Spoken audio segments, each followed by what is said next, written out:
Shoobity wop me, oobity wop me, oop-a-doo down.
Good evening, good evening, good evening, good evening, good evening, good evening, good evening. Welcome to Bidding War. To join the game, please visit persephoneschair.itch.io/game night and join with the room code DXZN. Of course there'll be violin. Okay, so many things are happening, but there's a golden Kappa train. It's happening right now. That has never happened before. If you need to resub, now is the time to do it. If you need to, I don't know what it means, but I think that it's mandatory to @ everybody when this happens. Right, so that's what I'm going to do. Golden Kappa train happening right now. Choo choo golden kappa. And atting everyone is mandatory. Apparently. Right. Guess who had 2 of his back teeth taken out this morning? Right. Well, that was not the start to the stream I expected. I am now... Okay, so... okay, messages from our sponsors coming in. Golden kappa train. Also, that's a lot of months. Yes, I have sold out slightly. And yes, a lot of months, but it's just a done thing. I've never seen one before. I'm quite excited by it. I don't know if it... How does it work? Does anyone know how Twitch works when you get a golden Kappa train? Is that like... Does it like... Is it just an extra exciting strat that happens on the overlay? Oh, see my messages above. Your captain's become gold for 24 hours if you get in on this train. Oh, I see. Gold, always believe in your soul. You got the power to know. So, hang on. So if people contribute to this train, then they get the golden Kappa. Is that why I @ everyone? Oh, I see. What is golden kappa train? What? I see. So is it just RNG when they happen? They could just happen at random on anyone's... A rare train event. This is sort of like 1 in 10,000 or something. Hashtag selling out slightly. Yeah, we're logging raid messages as well. I just thought gold, money! By the way, running gear bed is happening. I've got so much to catch up on because that has completely blindsided me. And I was all ready to go. First of all, there is no camera in the game. I'm now over here. Hello, where I normally am. So the chair is full of fire. There's a good raid message if anyone wants it. The chair is full of fire. So yes, I'm also blindsided by the gold. Running gear, Ben. For anyone for whom that is of interest. Yeah. So running shorts because I just got back and I bumped into some friends on the way back and we were chatting and then I took Dex for a walk. So yeah. So it you know, it's a good. Maybe it's a good look if that's your sort of vibe. But yeah, I did a 5-mile run tonight, which is the longest I've ever done, so that was quite exciting. It felt good. Now, let me catch up on things. First of all, thank you to... Where did we start? Colo, thank you for the 57-month subscription. to Lupine for the 58-month subscription. It's war, of course there'll be violence. Very nice. Which started a golden capper train. JR, thank you for the 100 bits. Guess who had 2 of his back teeth taken out this morning? I'm guessing that's you, JR Plays Games. My condolences and rip your teeth, but I hope you're feeling better, and thank you for the 100 bits. G. Eisens, thank you for the 53 months. Golden Kappa Train, also that's a lot of months. 53 months is indeed a lot of months. Thank you for the support. Puzzle Dan, thank you for the 100 bits. Choo Choo, Golden Kappa indeed, and Puzzle Dan for the other 100 bits. Gold, always believe in your soul. You got the power to know. You're indestructible. Always believe in it. And a message from our sponsor, JR Plays Games. Please don't rip my teeth. It's painful enough already. I am ashamed. Sorry, JR, thank you for the 100 bits. And it's Ollie subscribing for 54 months. What is Golden Kappa Train? You're witnessing it. We are in the midst of a Golden Kappa Train right now. Look, I'm so running gear. I'm still wearing my Apple Watch. So I had 2 goals going running this evening. Keep my heart rate below 180 BPM at all times. And run further, because I normally do a 5K on Thursday night, run further than my usual 5K. Yes, I felt that both of those were achieved. So we went 5 miles. Apart from the last bit, I went to 182 right at the end for a big sprint. But yeah, my 5K just turned into a 5-miler, and honestly, I felt really good. Although I wanted to go a bit further, I thought I've got to go stream, so I should probably curtail it at 7:05. But in lieu of a shower, so don't come in this room at the moment. Yes, it's only that is a foolproof way to keep your heart rate below 180 ppm, but I'm quite enjoying it at the moment. Yeah, smelly bed. Yeah, there's no smell-o-vision at the moment. I'm going to let the Golden Kappa Train run its course, then I'm going to say hello to you. We are on a built version of Bidding War, I'm slightly flying by the seat of my pants tonight. I exported questions last night, and I've just sort of got into the room at like 20 to 8. Thought, yeah, it'll work. It'll be fine. So I'm running out of the operator for the first time with Bidding War, and I'm sure it'll go fine. I'm not that bad. It was quite a steady pace, although it's sort of 9-minute miles all the way around. So I was I'm not too bad. Not too bad. Anyway. That concludes the Golden Cap Train, unless somebody wants to drop 10 sub-bombs in the next second. And there it goes. Golden Kappa Train complete at level 2. Well, thank you very much for the 4 sub-gifts and the 400 bits, everyone. And that was a very exciting moment. Oh, I've got the Golden Kappa as well. Yeah, Golden Kappa. What fun. Yes, I thought it was worth all our time. I don't know, I just get into the hyperactivity of Twitch streamer, Twitch culture. You end up with a Golden Kappa. So, there we go. Anyway, thank you for the support, everyone. Much appreciated. Let me say hello to you all. Who have we got here this evening? Good evening to SJ and Shaped and AB Me and Topper, JR, Lupine, Solomon, Clayton, Sapster, Flyboy, Clive, Toot, Puzzle, Dan, Ardenfetz, Mark, Naughty Goth, Cola, Ash, Matt the Sprat, Jerry, G. Eisens, BC, Score Count, Alex, Jess, and it's Sotley. Welcome all of you and anyone else who is lingering, lurking, and loitering in the chat, or loitering, lurking. I can't remember the order I do. Oh, BT Dubs. I'm assuming Alex and Jess are the aforementioned friends I bumped into after coming back from the dog walk. Feel free to confirm in the chat. If so, hey guys, welcome on in.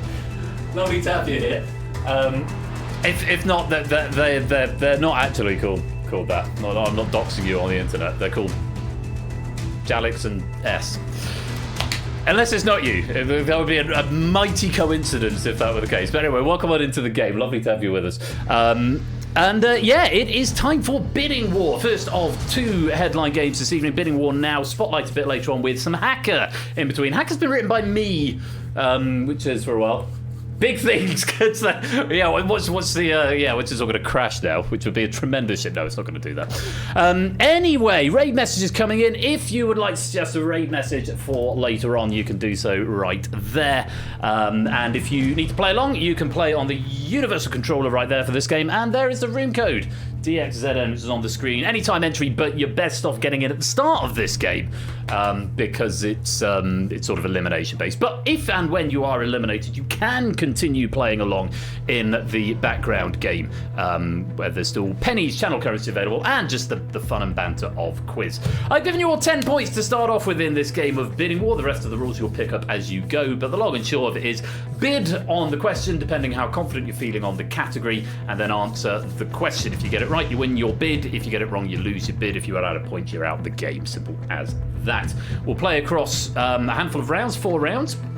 And this question pack comes to us courtesy of Samster. I am very generous with my 10 points, giving you 10 points up front for nothing.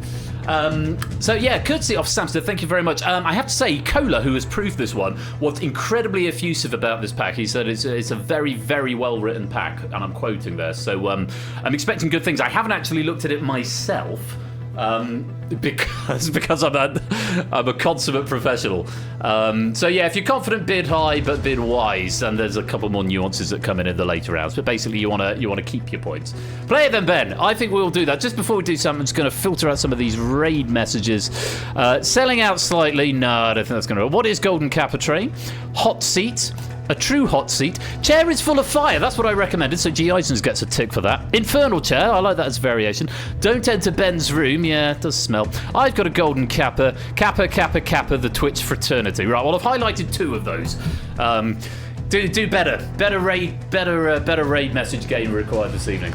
So, I'm hoping everything is just going to work. I'm sure it will be fine. Last chance to come and join the game if you would like to play. I'm going to lock the lobby in the next 10 seconds. 9, 8, 7, 6, 5, 4, 3, 2, 1. Okay, we're doing 4 things get sniffy. Let's lock the lobby. Which stops the audio loop, which is nice. So, Raid Shadow Legends had to do better. Possibly. Welcome on to the stream, Malcolm Owen. You're probably just in time to get a podium if you get in quick, if you want to play. Unicon there, room code there. Do come and join if you fancy it. Right, here's how to play. Round 1. Opening Gambits. Round 1 is called Opening Gambits. You're going to face 5 questions. Before each question, a category is shown based on that category, but from 1 to 3 points, up to a maximum of your current score by tapping the button that appears on your device. Abstention causes a default bid of 1, so you might as well press something. But if you're not feeling confident about the category, bid lower. You've got 8 seconds to place each bid. Answer correctly, and you earn your bid. Answer incorrectly or abstain, and you lose your bid. Abstention does count as a wrong answer in this game, so even if you've got no idea, type something, it might be right. 15 seconds to answer each question, and if you run out of points, you are eliminated from the game. Simple as that. Anyone with points at the end of 5 questions will progress to round number 2, but you want to get as many points as possible because that might be a thing that comes into play later on. Okay? Okie dokie. Swivel the chair around and not lower the camera because I'm now over here rather than in the game. I thought it was just safer when using built software. 2, 3, 4, 5, 6, 7, 8, 9, 10, 24. 24 players in a game where points matter. I know, who'd have thunk it? 24 of you in. This pack has been written by Sam, so the very best of luck to you all. Let's go to war and have a look at question number 1. Get ready for the category. The category is food. Starting with a food question, bidding 1, 2, or 3. Bids are coming in. Time. And that is time up. A good range of bids. 1s and 2s and 3s in there. Let's Get take a look ready at the for question. What culinary vegetable links the dishes gazpacho, pasta al pomodoro, and caprese salad?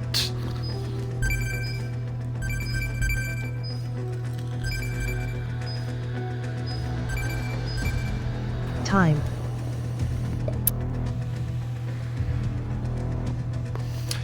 Sorry, so my watch is going to probably wearing. I've got 3 running friends, all called John, and I think we're all meeting, possibly all seeing each other this weekend. Two out of 3 of them are anyway.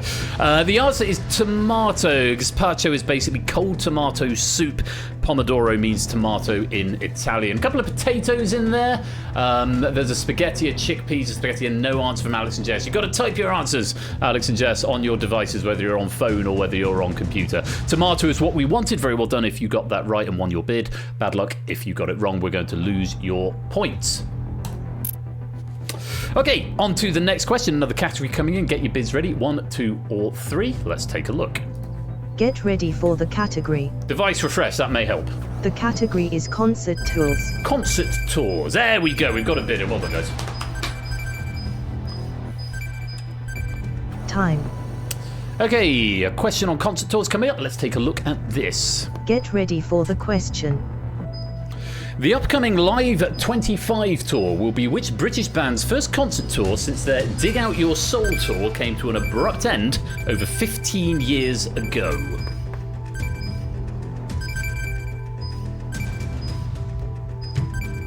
Time.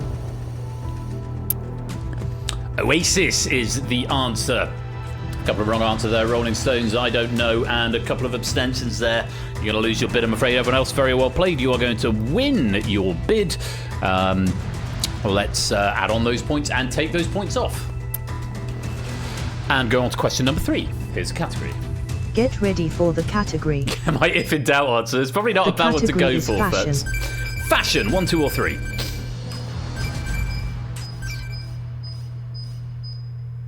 Time.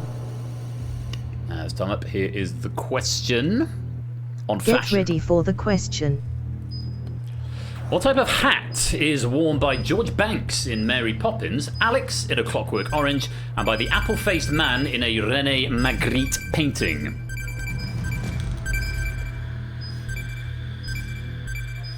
A couple of answers I'm going to need to condone here. Time. Which is fine. It's a bowler hat or a derby hat. The René Magritte painting is The Son of Man, which is the apple in front of the face. Bowler hat, for some reason, wasn't on the options, but I will allow that for AB Me, and for Flyboy, and for Ralph, and for Matt up at the back there, yes. Top hat, I'm afraid I can't allow. Likewise, Trilby, subtly different. They've both got a brim, but a Trilby is, fedora is more sort of felty, and a top hat is a little bit taller, so I'm afraid we cannot accept cap, top, or Trilby. Bad luck, you're going to lose your points. Everyone else, very well done. Getting points there. Let's reset and add and take off points. It's not top hat, it's fat controller. Sir Topham hat, indeed. Okay, question number 4 of this opening Gambits round. Let's take a look at the category. Get ready for the category. The category is puzzles. Puzzles. Good name for a bar, that. Puzzles. People say, why is it called Puzzles? That's the puzzle. Thank you, How I Met Your Mother. Good range of bids coming in. Quite a few 3s that I'm seeing. Let's see what the question brings. Question. In the New York Times' puzzle Wordle, how many attempts to guess the word are allowed before it is revealed? Apologies for the typo there. That should be word, not world. Or possibly Wordle. Guess the world. Time. And that's time. The answer is 6. A couple of 5s in there. Yeah, you get 6 attempts. 6 attempts at the... It's a 5-letter word, I believe. 5-letter word, but 6 attempts. I'm afraid if you put 5, you're going to lose your bid. Very well done, everybody else. Let's reset and deduct those points from the wrong answers. And there's one more puzzle in this opening round. Doesn't look like anyone is poised to be eliminated here, which is great. Let's see. Accepted not enough. Unfortunately not, it's oddly. Let's take a look at the final question of the round. Get ready for the category. And the category is television. Television.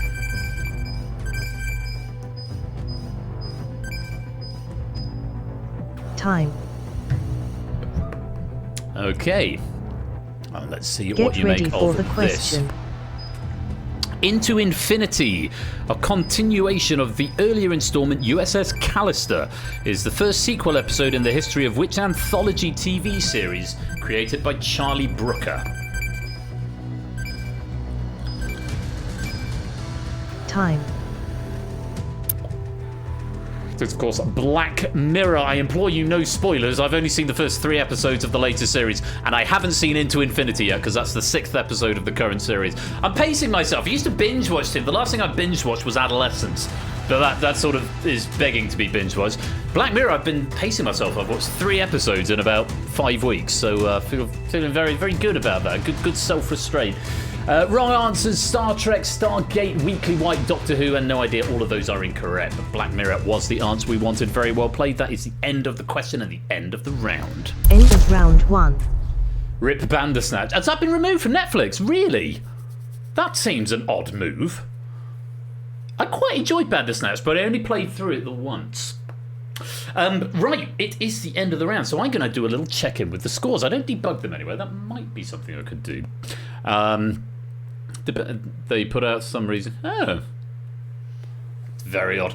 Fun fact, Bandersnatch is the reason I got Netflix, because up until Bandersnatch came out, I was quite content to just find alternative sources for my TV. And then I realised Bandersnatch was effectively a choose-your-own-adventure TV show. And Black Mirror is one of my favourite shows, so I thought that's not really something you can find alternative sources for. So I got a Netflix account just for Bandersnatch, and it's never gone away, so I've still got a... But yeah, having Netflix, it is convenient. What am I watching at the moment on Netflix? Obviously Black Mirror. I watch a lot of on iPlayer at the moment, which is really annoying, because end of sentence redacted, but you could probably work out where that was going. But yeah, what have I got this view? Doctor Who. I've got to catch up on Gladiators. I've got to catch up on the series of Only Connect. I've got Genius Game to watch. I've got the next series of The Last of Us. That's not on iPlayer, granted. But yeah, Joggy, welcome to the stream, my dude. Hope you're keeping well. Ben's Room, hot seat edition. I like that. Spaghetti and no answer. I like that as well. A couple of good raid messages coming in now. Keep the raid message game up, because it's really good. It's picking up now. So, Ollie on 23, Marcini on 7, Matt on 18, Alex and Jess on 12, Mark's got 17, Conrad Lack on 10, Shapes 25, Clayton 10, Nando 21, Jerry on 15, Signs on 20, Puzzle Gold on 14, Ben's on 23, Toots on 25, Ralph also on 25, Flyboy 14, Silver Electron on 14. If I look at the one with high resolution, that would probably help, wouldn't it? Fed's on 12, Eli's on 14, Solomon on 6, ABME 25, Topping War on 17, Clive on 25, and JR on 10. 25 looks to be our high score at the moment, but in a game like this, the swings can be massive and they can be fast, so doesn't tell anything like the full story just yet. Still a long way to go. But I think we're going to go on to round number 2. I'm going to let you read the instructions while I go and top up my glass of Prosecco. Round 2, it's Top Gun. Round 2. Top Gun. Stay.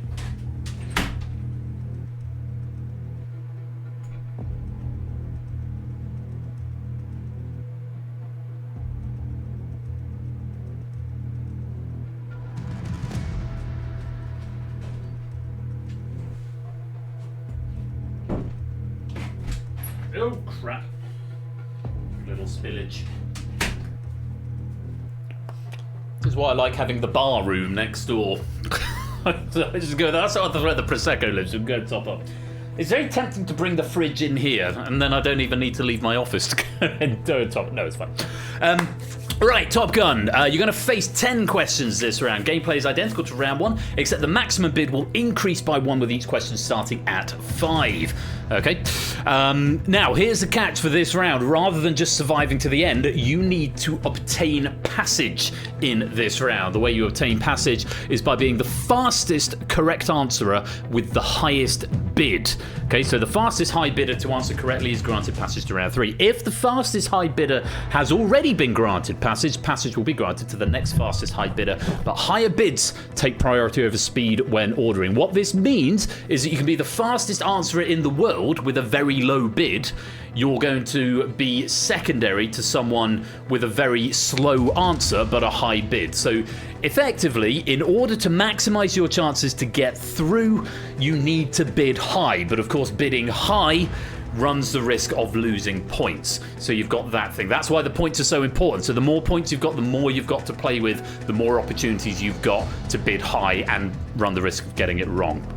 As before, if you run out of points, or in this case, if you fail to obtain passage to round 3 by the conclusion of the final question, you are eliminated from the game. So there's a little bit of tactics at play in this round. There'll be points where you think, I've only got that many points left, I might as well go all in on this one, and so on and so forth. So, yeah, only 10 players will progress in this round of 24, so we're going to lose 14 players, at least 14 players over the course of this round. It is possible to lose more. One thing I will add, if you obtain passage, then your podium lights will go blue, but you must keep answering. You are still in live play. If you get passage on the first question, and then you just abstain for the rest of the round, you're going to lose 1 point per question, because the minimum bid is still going to be 1. So if you don't put in a bid, you're going to get a minimum bid of 1. If you don't answer, you're going to lose that automatically. Okay, so those are the rules, and hope we're all across that. A little spillage, I like that. If we are all ready, a good range of scores in this game, let's go to our first question in Top Gun. Here it is.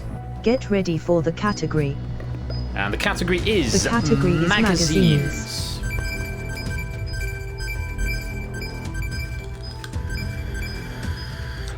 Time. The thing I need to add is who bid the maximum at a glance. There's a couple of 5s that I can see Get in ready there. for the question. Here's your question. Which magazine launched in 1988 as a British equivalent of the Spanish magazine Hola?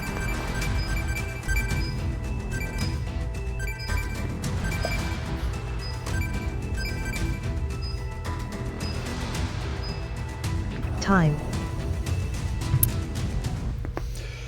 The answer is Hello. Hello magazine, with or without the exclamation mark. Oh, Clayton. Sam, what do you think? Sam is the question writer in the room. I'll go to him first. Please, nobody else comment on this because I'm just getting a question check from the writer. What do you think, Sam? Should we allow that? I won't tell you my feelings on it.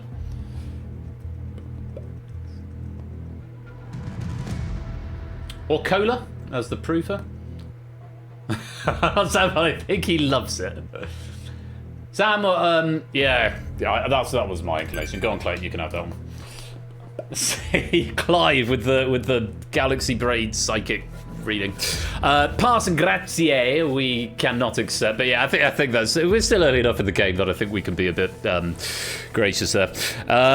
So it's going to be the fastest high bidder. I can tell you that there were 4 players who were correct and bid the maximum of 5.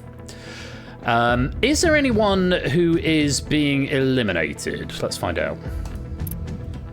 No one being eliminated on this question. I knew that because it tells me. Now I can tell you, I'm going to go a little bit winning lines here. There were 4 players who bid 5 and were correct. In 3rd place, bidding 5 and answering in 3.12 seconds was We Like Shapes. 2nd place, bidding 5 and getting the correct answer in 2.98 seconds was the Lupine 1. Which means the first player given passage in this round with a bid of 5 and a response time of 2.57 seconds is... Passage has been granted to Toot, with a bid of 5 and a response time of 2.57 seconds. It's now cut that out. Well done. By the way, Ash, sorry to nick that mechanic from Winning Lines, but that's a lot of fun to do. I like that build-up. I like the build-up as well, Isolly. I just see that. It's so much fun to do that, because like Danger Zone now, it debugs the top 5 answers. No, I'm not going to do 6. I'm just going to do the top 3 every time. Okay. Let's go on. Let's go. Oh, well, it's only 6 questions. This is 10. Yeah. I'm gonna speed things along, Clive, because I know you've got places to be. No, I get you. We'll speed things on. On we go. Next question. Category is. Get ready Maximum for bid the is 6 category. here. The category is mobile apps. Mobile apps. Bidding war. Debug. Max bid in R2. Time. Okay. We've got a graphical Get glitch ready going on for the there. Let's question. see what happens with the question. Red's First Flight is a remake of which iconic app by Finnish developer Rovio?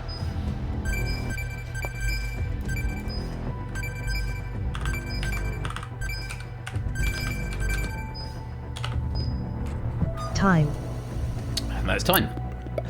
The answer is Angry Birds. Angry Birds, first released, I want to say 2009, possibly 2010. I love you too, Clive. Yeah, nothing much more to add on that one, except my top 5, all of them bid 6. So if you bid fewer than 6, then I'm afraid you're not going to be getting passage on this one. 3rd place, first of all, anyone eliminated? No one eliminated, but a couple of wrong answers. Flappy Bird, Netflix, and no answer. I probably should have checked that first. My bad. Unfortunately, they were incorrect answers. Flappy Bird, a different game. 3rd, with a bid of 6 and a response time of 4.26 seconds, was Mark. 2nd, with a bid of 6 and a response time of 3.82 seconds, was BC. Which means getting passage on the second question is... Passage has been granted to Clive, with a bid of 6 and a response time of 3.24 seconds. You like it now, Clive, with the build-up? Because you're there, the second one to get passage. Clive and Toot have got passage. Well played. Assuming you can stay alive for the remainder of the round, we will see you in round 3. Let's go on to question number 3. Incidentally, I know at the moment it's always max bid who tends to be getting passage, max bid and fast answer. As the round progresses and the max bid gets higher, that is less likely to be the case. But let's see what happens as we go to question number 3, and the category is... Get ready for the category. The category is beverages. Beverages.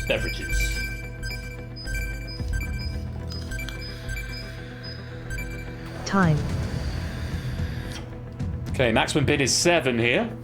Get ready for the question. And your question is, what American flavoured drink mix are you said to be drinking if you blindly follow a dangerous or ridiculous ideology? You might say, oh yeah, in such a circumstance. Time. Oh yeah! It's Kool-Aid! Very well done if you managed to get that one. Many such circumstances, indeed. Tequila Punch. Puzzle Gold, I will allow that. That's phonetically plausible. Whiskey, nah, no answer. And Blind. Unfortunately, all of those are incorrect. Anyone due for elimination, computer?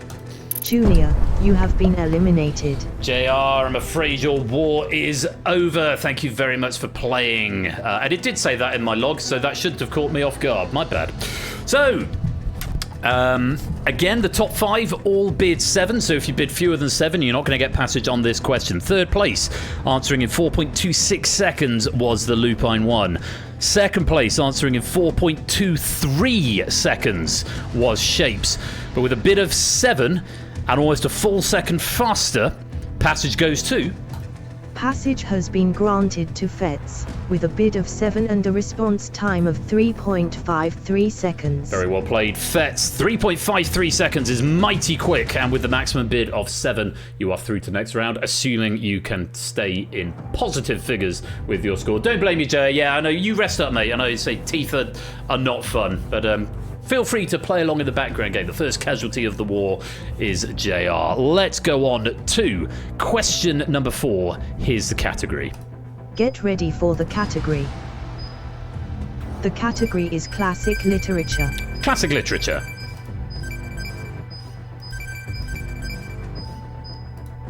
Time. Okay, arrange bids again. Get ready for the question. Here's the question. Scarlet and Rhett Butler's People are 2 authorised sequels of which 1936 novel adapted for a 1939 film?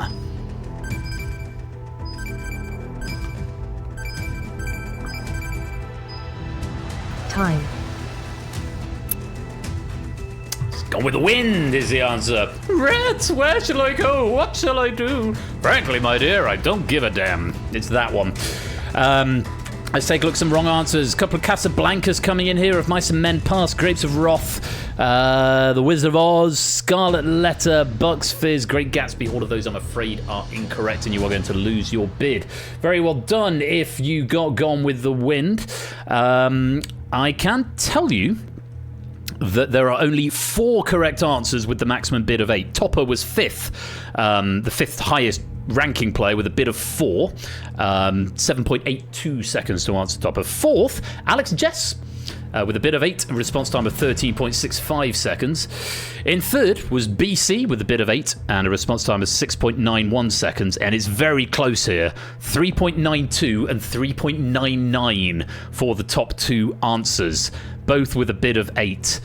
Second, with a bid of 8 and a response time of 3.99, was Shapes. And the fastest player... Oh, first of all, any eliminations? No. Fastest player getting passage with a bid of 8 and a response time of 3.92 seconds was... Passage has been granted to Mark, with a bid of 8 and a response time of 3.92 seconds. Very well played, Mark. Just 0.07 seconds faster than Shakes, but enough just to eke that passage. You've gone blue, and we'll see you in round... Oh, I love that. You've gone blue, and we'll see you in round 2. Yes! More quotes. We need more quotes in this game. I don't hate this counting up the scores thing, because I often find by the time we get to question number 5, this round gets dry, and this definitely adds some tension. 3. Oh! You've gone bluey. We'll see you in round 3. Oh. What a shame. What a shame indeed. Let's reset and let's go on to question number 5. Let's take a look at this. If Cerulean UB enter round 3. You've gone bluey. Once you go blue, blue means 2. It does indeed. Lingo, welcome to the stream, my dude. You've gone bluey. On we go. Question number 5. Here is the category. Get ready for the category. The category is sports teams. Sports teams.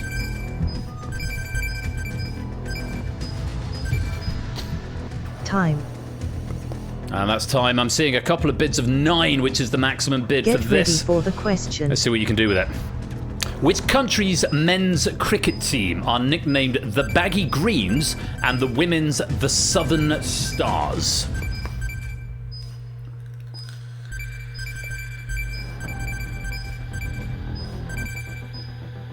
Time. We split the room between 2 here. A lot of people going for South Africa. Unfortunately, if it's a yin when you should have yang, the answer was Australia. South Africa, Sri Lanka, South Africa, New Zealand, South Africa, South Africa, South Africa, Greenland, Ireland, Belfast, South Africa, South Africa. All of those incorrect answers, I'm afraid. Australia was the answer that we wanted there. Top 5 players all bid 9, so if you bid less than the maximum, you're not going to get passage. Anyone to be eliminated, computer? Doesn't look like it. So in 3rd place with a bid of 9 and a response time of 4.92 seconds was Shapes. 2nd with a bid of 9 and a response of 4.42 seconds was the Lupine 1. And getting passage on question number 5 is... Passage has been granted to Jerryris with a bid of 9 and a response time of 3.56 seconds. 3.56 seconds is very quick indeed. Very well done, Jerry, with the maximum bid. And you are through to the next round if you can keep your score, currently on 28. There are 5 players with passage. Toot, Fetz, Clive, Mark, and Jerry. 5 more need to join. And another 13 players need to be eliminated. We're halfway there. Whoa, living on a prayer. Let's go on to our next question. The category is... Get ready for the category. The category is physics. It's physics. Maximum bid of 10 here. Time. And here is your question. Get ready for the question. Of the 3 main subatomic particles, what is the only one not found in an atom's nucleus?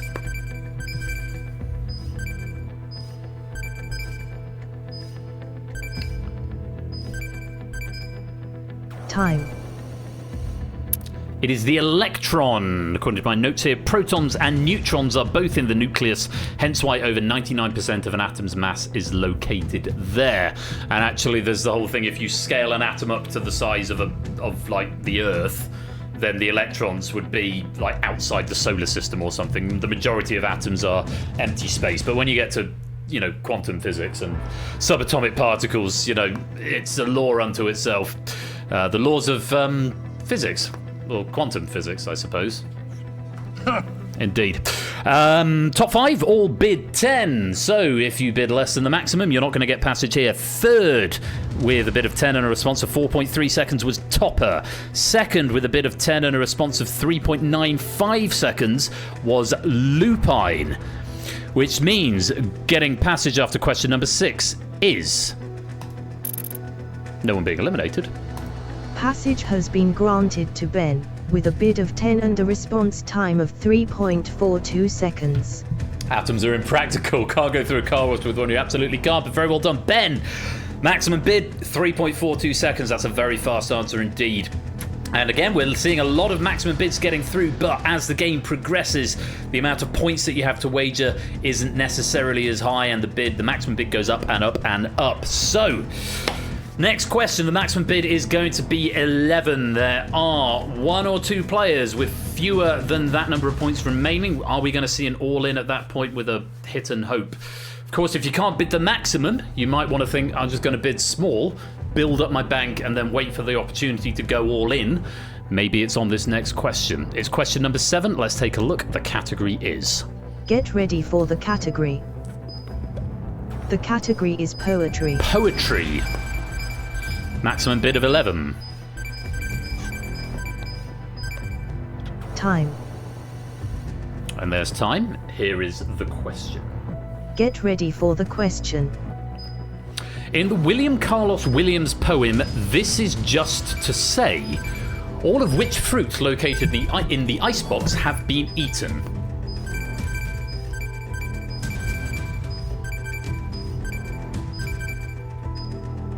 Time. Tough question, a bit of a bottleneck for a lot of players there. The answer is plums, or plum. I will give you a recitation of said poem. I have eaten the plums that were in the icebox and which you were probably saving for breakfast. Forgive me, they were delicious, so sweet and so cold. I think it's one of those ones where it looks better on the page. It looks like a plum. I don't know. Fine poetry. I thought it was fine poetry. A lot of wrong answers though coming in there. We've got oh, plum wasn't accepted. Oh, because you put a square bracket in front of it. Shapes. I'll let you have that. Apple, banana, apples, grapes, apple, lemons, strawberries, grapes, apple, banana, grapes, apple, grapes, oranges, grapes, apple, peaches, and apples. All of those are incorrect, I'm afraid. So, computer, is anyone getting eliminated on that question? Nobody. Everyone has still got live points. Who's getting passage, though? Passage has been granted to Shapes, with a bid of 11 and a response time of 3.27 seconds. I was anticipating the computer saying something different there, because in my log it said nobody obtained passage, because the only correct answers came from players who already had passage.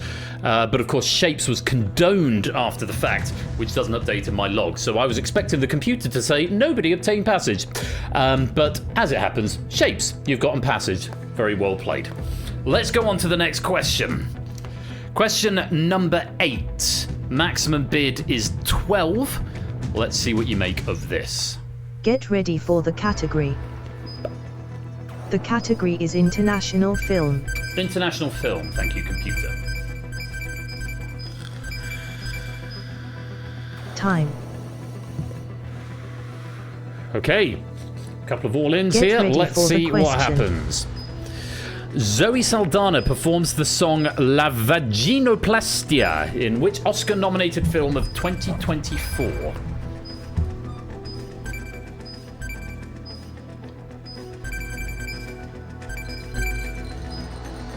Time. That is time. Emilia Perez is the answer. Emilia Perez, possibly.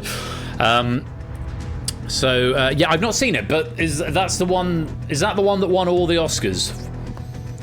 Yeah, La Vaginoplastia. Was that the one, or was that, no, that was, it began with an A. What's the one that won all the Oscars? That didn't go too well. No, it did not. Anora, that's the one I'm thinking of. Yeah, Anora won all the Oscars. And Gnarly Quinn, welcome to the stream, by the way. Great to have you with us. Yeah, I've still not seen Anora. A few people going for The Substance there.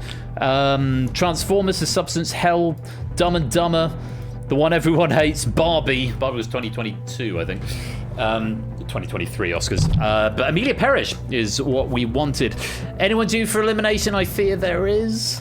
Alex and Jess, you have been eliminated. Alex and Jess, our second casualties of the war. Thank you very much for playing. I hope you've had fun, and do continue to play in the background game, because channel currency and, of course, a lobby medal are still available.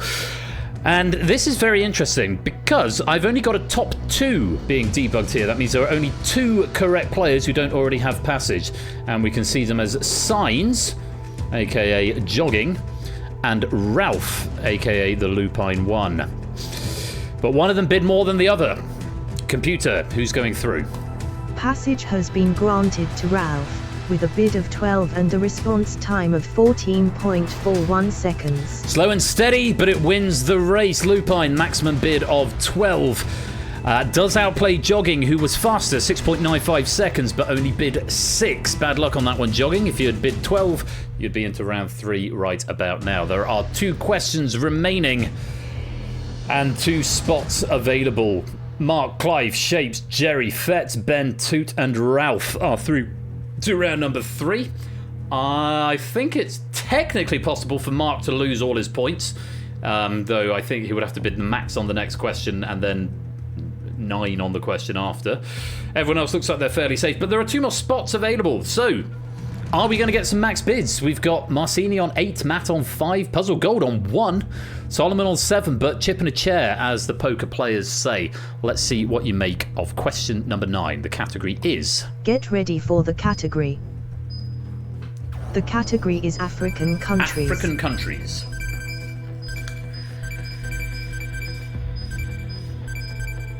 Time. Okay, maximum bid is 13. I'm seeing a few. Here's the question. Which African country's name originates from the Portuguese for Green Cape?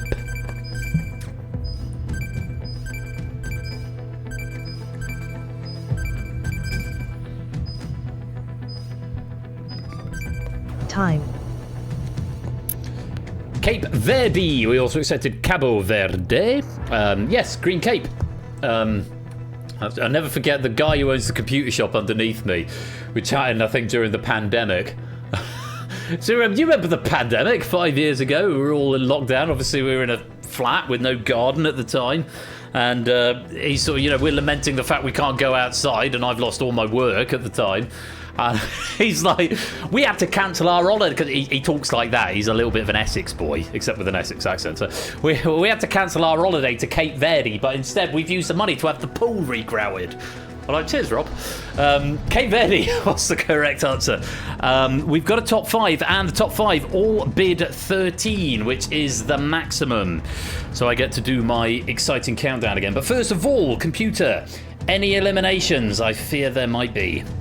Solomon, Puzzle Gold, Marcini, you have been eliminated. Solomon, Dudley, Puzzle Dan, and TVP are eliminated. Our 3rd, 4th, and 5th casualties of the war. Thank you very much for playing, and do continue to play in the background game. To our top scorers then. All bid the maximum. There were at least 5 players who bid the maximum. In 3rd place with a bid of 13 and a response time of 6.19 seconds was it Sotley. 2nd with a bid of 13 and a response time of 5.43 seconds was Jogging. Who is getting passage on question 9? Passage has been granted to ABM208 with a bid of 13 and a response time of 4.30 seconds. Well done, AB Me. You are through to round number 3, and there is just 1 question left. Let's reset and see who's not lit up in blue. Otley, Matt, Conradalak, Topper, Clayton, Nando, Eli, Signs, aka Jogging, Silver Electron, and Flyboy. Maximum bid on this next question is 14. If you do not have 14, you're at a distinct disadvantage. You've got to hope that it's a niche question that only you know. If you have more than 14, your optimum strategy here is to bid the maximum and hope for the best, because if you do not get this question right, you will be eliminated anyway. Good luck to you all. Here is the 10th category. Get ready for the category. The category is insects. It's the top of saying everyone bid 13 for lols. Bid 14, bid 14, bid 14, bid 14, bid 14, bid 14. Just reading my log. Unsurprisingly, most of the players have bid as much as they can. Ready for the it's going to come down to speed. Good luck. Here's a question on insects. Which common insect has an annual day where its future queens emerge from underground and take part in a nuptial flight?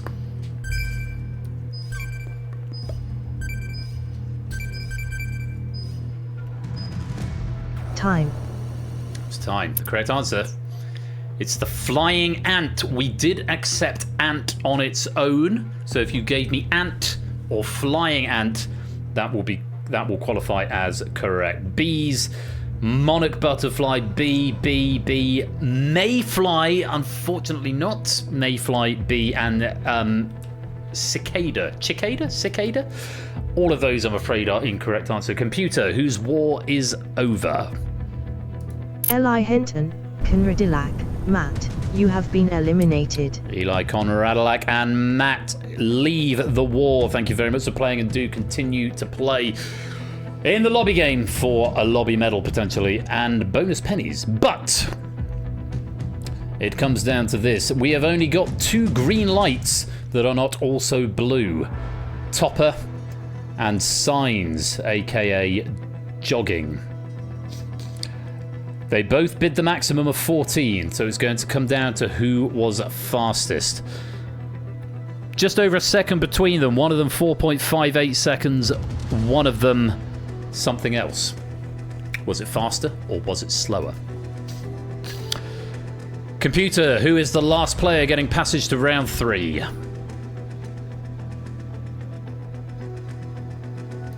Passage has been granted to Topping War, with a bid of 14 and a response time of 3.45 seconds. 3.45 seconds for Topper and a bid of 14. Just ekes out Jogging's bid of 14 and a response time of 4.58 seconds. Capo, and you should have done. You'd have been all over it then, rather than flying out. You could have saved yourself 3 characters. Oh! What a shame. What a shame indeed. Unfortunately, Jogging, that is the end of the round. And it's unfortunate as well for Otley and for Clayton, for Nando, for Silver Electron and for Flyboy. We've reached the end of round number 2, and I'm afraid you have not been granted passage, which means for you the war is over. End of round 2. So, 10 warriors go on to round number 3. Mark on 30, Clive on 78, Topping War on 53, Shapes on a very nice 69, AB Me on 36, Jerry on 35, Fetz on 33, Ben on 60, Ralph on 54, and Toot in the lead with 92.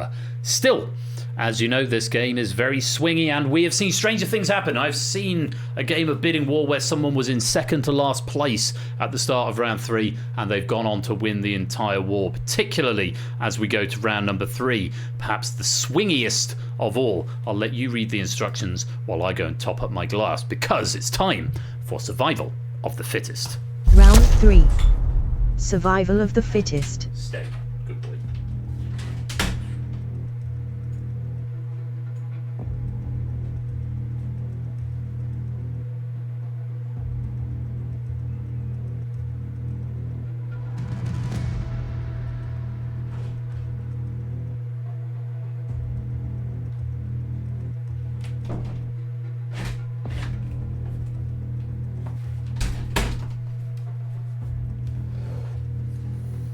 So, how does 8 questions of Final Jeopardy... Jeopardy?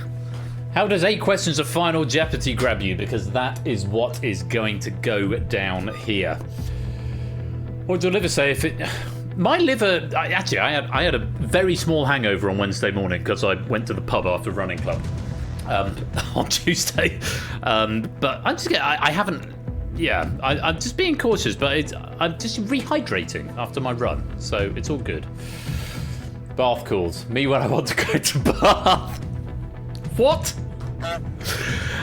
So, up to 8 questions. I stress up to 8 questions because if we are reduced to 2 or fewer players before we've seen the 8th question, i.e. if we have multiple eliminations, then we will forego the end questions in the pack.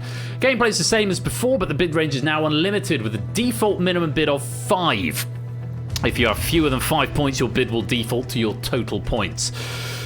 Additionally, at the end of each question, the player or players with the lowest score will be eliminated. Bear this in mind, players, because very often what we see happen is players going all in and then multiple players getting it wrong and having multiple eliminations. Sometimes if you've got more than 5 points, bidding the minimum can be a valid strategy. Sometimes you might want to go in the middle. You might want to do some maths with the other players, as in what their numbers are the closer we get to the end. But only the player with the lowest score after the question will be eliminated. We're going to keep going until 2 players remain. If multiple eliminations on a single question result in fewer than 2 players remaining, a player or players with the highest total correct count will be brought back for the final. What this means is, if we get to the final question of the round, there are 3 players, they all go all in and they're all wrong and they're all eliminated, we'll bring back other players, and it's based on something that I can't remember without looking at the logic. It's might be max the highest score, or it might be most number of questions correct. But that's why you should keep answering, because there is a potential second chance saloon in this. It's based on vibes, just like in a real war. Absolutely. Pain. Mark. you are in peril. So, we're going to start with this first question. Mark is in peril with the score. God, it's a high-scoring game if we got to the point where... Goodness me, I'll read those messages in a minute. Lewis and Conrad, welcome to the stream. I'll read the raid messages in a minute. We're in a funny position where the low score is 30. So, Mark, you are... Just war vibes. I like that. Mark, you're in peril. How are you going to play this? It's entirely up to you. Remember, I think the instinct is to have a message from our sponsor, only91_573. Ah. And back at you as well. R at you as well, Odie. Thank you very much for the 54-month subscription, my dude. Most grateful to you. Now, the temptation when you are in peril is to just go all in. But bear in mind, Mark, you're only 3 points behind Fetch. You're only 5 points behind Jerry. They might go all in. Which means if you bid 29 and they're all in and wrong, you could survive. But of course you want to maximise your score to get out of peril. But it's just something to think about. If you are in peril, it does not necessarily mean your best strategy is to go all in. It is all very much contextualised by the scores of the other players. Ardenfett saying, I'm not going to go all in, Mark. So now we know. He might be lying, though. Good luck to you all. It's survival of the fittest. Here is your first category. Get ready for the category. The category is biology. We've had physics, now it's time for biology. Bids in, please. Time. Mark has gone all in with a bid of 30. Get ready for the question. See if he can get to the correct answer. Meaning of the lungs. What word precedes artery to give the name of the only artery in the human body to carry deoxygenated blood?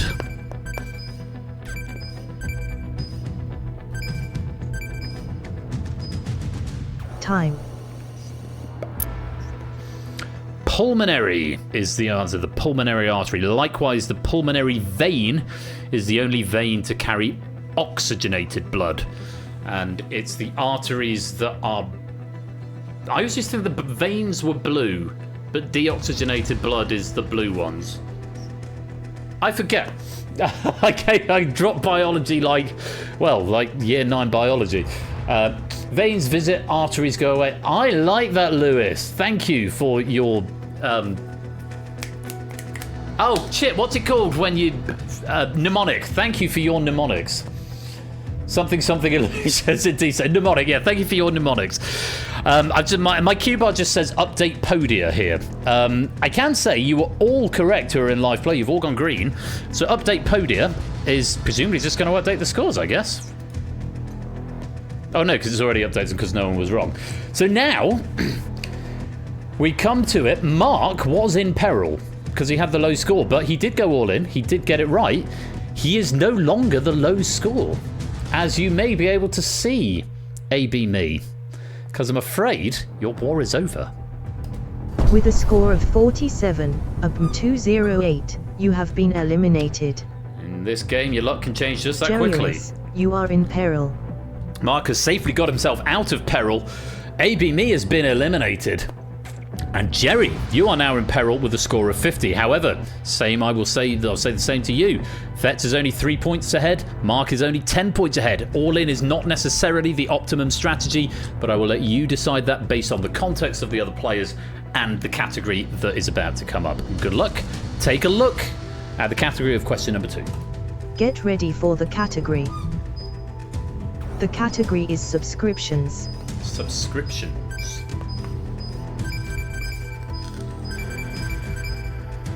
Time. Mark playing it very safe now. He's got into out of peril just with a bit of fight. Jerry's gone for half of his score, 25. Here's a question. What symbol follows Paramount and Apple TV to give the name of 2 subscription streaming services? Would accept either the word or the symbol. Time. As it is plus, we did accept the plus symbol as well. And again, all of our players in live play were correct. Jerry, have you done enough to get out of peril? I need to press update Podia, which is going to do nothing. But this is very interesting. Because Jerry wagered half of his score and got it right, but everyone got it right, and Mark was playing it very safe. Mark, who was in peril on the previous question, but just like Final Destination, it seems, you cannot escape your fate. And once again, Mark, after the question, you are now the lowest scorer. Thank you for playing, but your war is over. With a score of 65, Mark, you have been eliminated. Mark has been eliminated. However, for Jerry... Jerryris, you are in peril. Right back in peril, just 1 point behind Ralph, 75-76. Fet's on 83. We're then getting into three figures. Ben on 100, Topper on 109. Clive 146, Shapes 149, 217. Don't worry about those high scores. They could lose it as quick as they gain it. Depends how hubristic they are feeling. Jerry, you're in peril once again. Here is question category number 3. Get ready for the category. Imperilated, indeed. The category is US presidents. US presidents.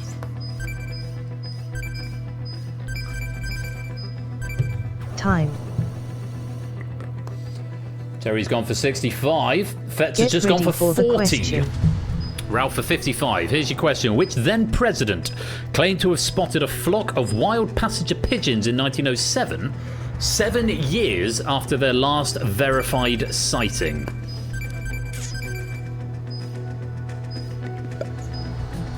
Time.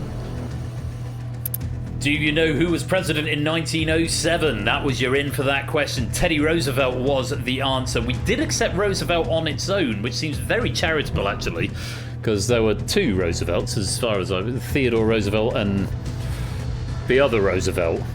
Who was the other Roosevelt? I want to say Woodrow, but that was Wilson. Oh, yeah, Franklin D. Franklin Delano. Thank you, chat. I'm there now. Franklin Dave. Yeah, Franklin Dave Roosevelt. Well, this is quite interesting because we've got a couple of wrong answers here. Jerry, who was in peril, has gotten the right answer. That's where I need to read my things carefully because in peril is top and bottom, but incorrect is the middle two. Wilson, Lincoln, and Taft are all incorrect from Fetz, Topper, and Clive. Let's update your podia and see what that does to the scores.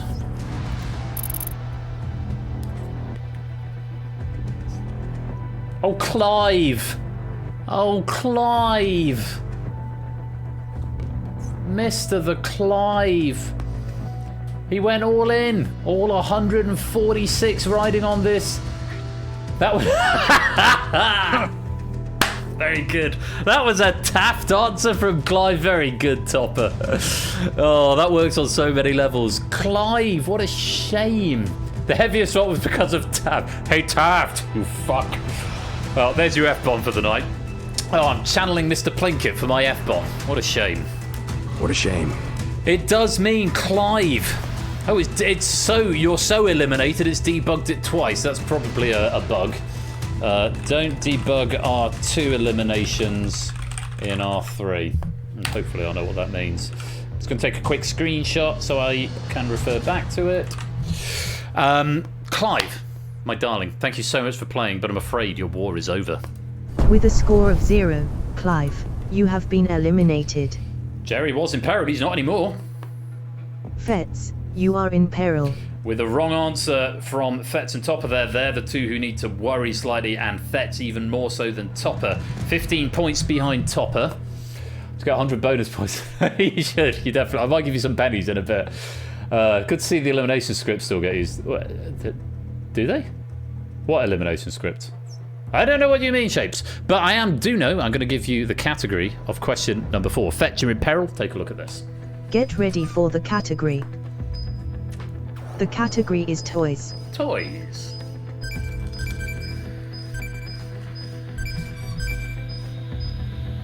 Time. Take with the casual 200 bid. Ben with the all-in 200 bid. Get ready for the question. Fet's also all-in. Topper all-in but 1.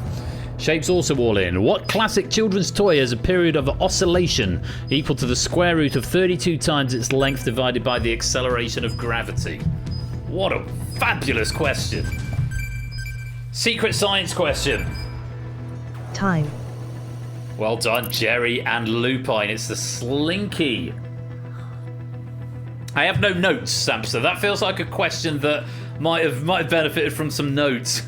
What classic children's toy has a period of oscillation equal to the square root of 32 times its length divided by the acceleration of gravity? I mean, you could have narrowed it down, and we have got a couple of yo-yos in there. Newton's cradle, spinning top, also sensible guesses. But yeah, it's spring. It's a secret physics question, really, Sam, I think. Hey, for those who said yo-yo, it's time to go-go. Indeed. Well, for one of them, certainly. Slinky is the correct answer, and Toot with a great fall from grace, but none as big as Ben's fall from grace. He was all in. Let's update your podia. We just need to not do this tomorrow night. Oh, Topper! By the skin of his teeth. Survived on a single point. He's been heeding my advice. You clever, clever man. But it does mean Shapes, Vets and Ben, who were all in. Unfortunately, that was not a good question to go all in on, and I'm afraid it's a great crash from a great height, and I'm afraid for you three, your war is over. With a score of 0, Fets, Shapes, Ben, you have been eliminated. Topping War, you are in peril. Topper, you are now in peril. I think you've got to hope someone goes all in and gets it wrong. The comeback starts here.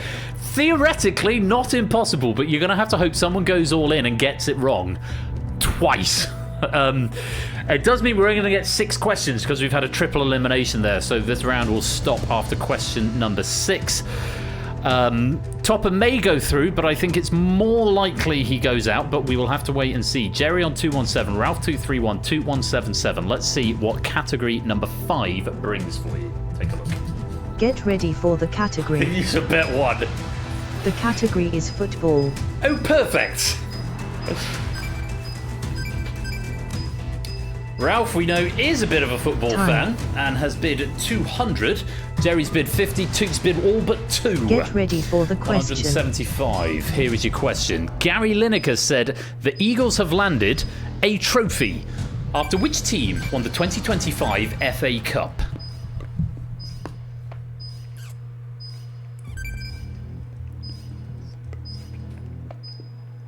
Time. Not that, Topper. The best team. No, it was Crystal Palace. Their emblem has got a big eagle on it. One of the ladies who sings in my church choir supports Crystal Palace, and recently won the... Oh, that's what the question says. Bloody idiot. Yeah, I was going to say, they recently won the FA Cup final. They beat Man City 1-0. That's what the question says. That's the one thing I know about football. Yeah, it was Crystal Palace. And this is very interesting, because Toot has gone all in but 1, or all in but 2, I think. And has given the answer Leicester. They're the Foxes, I believe. Top has gone the best team. He only had 1 to bid. Jerry and Ralph both correct. And Ralph with a big bid. There was a very big bid there, Ralph. Didn't need to be as high, but I think our final is shaping up to be all but assured at this point. But I'm afraid, Topper, good hustle. But I'm afraid your war is over. And I need to press the other button, because Toot is down to 2, but it's still 2 more than you, Topper. Thank you for playing. Goodbye. With a score of 0, Topping War, you have been eliminated. Toot, you are in peril. Mind you, top 4 for Topping War. Not a bad effort there, Topper. Not a bad effort at all. Honour compels me to point out to Jerry and Ralph. Jerry, if you want to try and go ahead of Ralph, then you might be able to work out what you'd need to double up, but also Ralph would have to get it wrong and bid low. If you just want to place in the final, Jerry, the odds of you going into first place, knowing that Ralph only knows he doesn't need to bid high, the odds are quite small. Toot's on 2, but if one of you goes all in, based on the category, Toot could still be in the final. I think it's unlikely, but Jerry, Ralph, I'm going to leave the decisions with you. Here is the final category of the round. Get ready for the category. The category is classical music. That's salt in the wound for Toot, because I know he's going to know this. Time. Hey, Jerry's gone for 160, Ralph has gone for 104, which means even with wrong answers, Toot is going out, so we know who the final 2 are going to be, but in what order it remains to be seen. What forename links the composers Salieri and Vivaldi, as well as the violin maker Stradivaria? Or Stradivari, I beg your pardon. Time. Now this is interesting. I knew Toot was going to know this. Jerry got it right, but Ralph got it wrong. Go for Gustav. Gustav is Mahler. Gustav Mahler is probably the most famous Gustav in the Western classical spectrum. Got a classical question. Well played, JR. Toot getting it right. Ralph getting it wrong.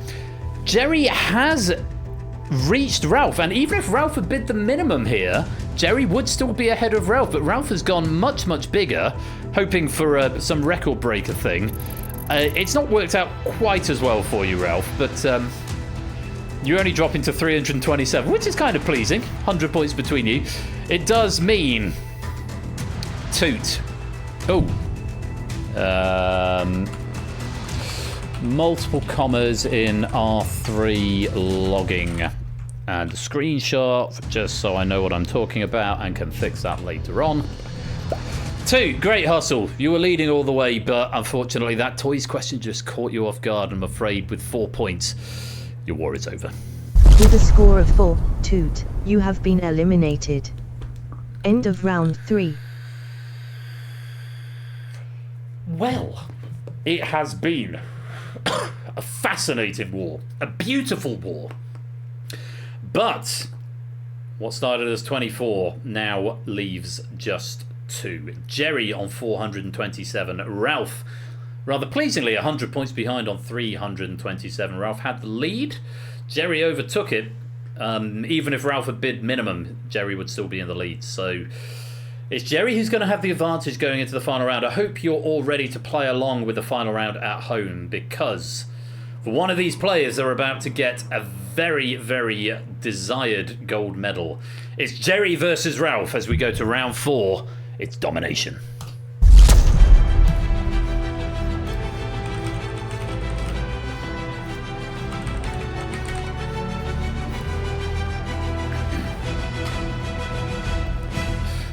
Just to give you the brief on this, Lupine has a gold and a silver in bidding war, just one of each. So Ralph, you're going to be getting a second bidding war medal tonight, well, a third bidding war medal, but it'll either be a second gold or a second silver.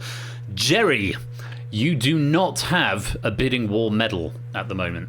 So congratulations, you're going to get a bidding war medal. Is it going to be gold or is it going to be silver? That remains to be seen. Oni, welcome to the stream. And as I said, it's time for domination. Round 4. Domination. I was so engrossed in that round that I barely touched my Prosecco, which I've still got almost a whole glass of, so I don't need to go and top it up this time. Here's how to play.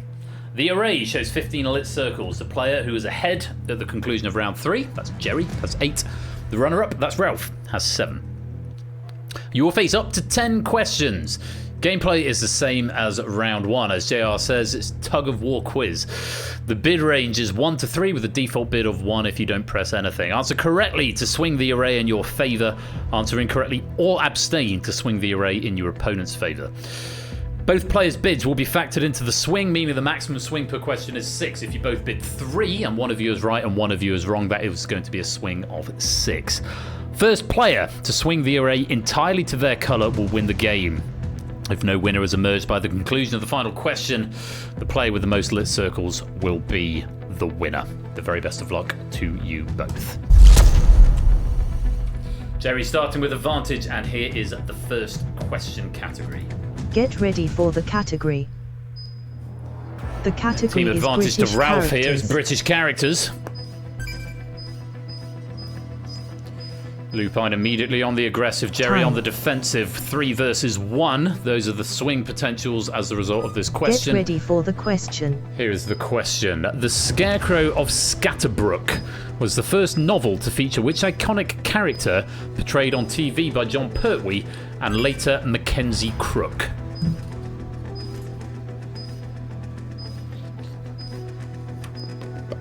Time. Jerry getting an answer in the nick of time. Not the right one. British Buck England. I'm afraid it's not the right answer. Wurzel Gummidge was the answer. The Scarecrow made famous by John Pertwee in... Is it Tiswas? Or was it just called Wurzel Gummidge? Is Tiswas a thing I'm making up? I feel like I'm making that up. I didn't know Mackenzie Crook played them though. But Wheels of Gummidge is the correct answer. Very well done if you got that. Lupine, that's a swing of 4 in your favour. And immediately taking that advantage off Jerry. It was his own show. Did Wurzel Gummidge was the show? Was Wurzel Gummidge in Tiz was? Tiz or was. Very good.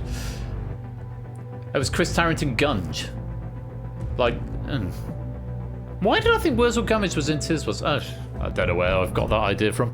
Anyway, Kirstukan, welcome to the stream. Let's go on to our next question. The category is... Get ready for the category. The category is Olympic sports. Olympic sports. Both players bidding quickly. Time. And they both bid the maximum of 3. Swing potentials. Ralph has got the potential to win on this question. Get ready if he's for right the question. and Jerry's wrong, let's see what happens. Scores of 5 or 6 can be achieved by hitting which ring of an Olympic archery target?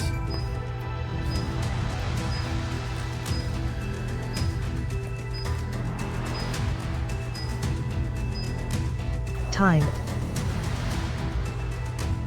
And just like that, it's all over. Blue was the correct answer. Gold or yellow is the is that the center? I think gold is in the center. I want to say it's worth 8 or 9.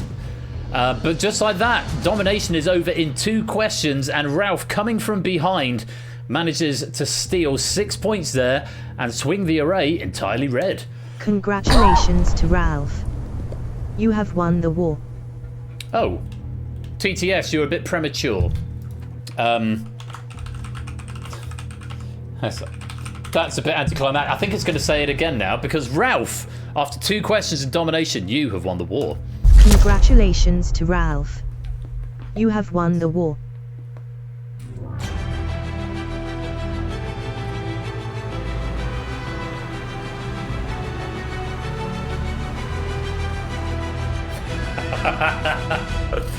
Fastest war since the Anglo-Zanzibar War. It was very, very quick indeed. Ralph making short work there, coming from behind as well. But very well played. I guess the questions just fell well for you. And Jerry, commiserations. You will get a silver medal in your cabinet. But Lupine, that is your 2nd bidding war gold. Very, very many congratulations. I've made a note of premature Emily.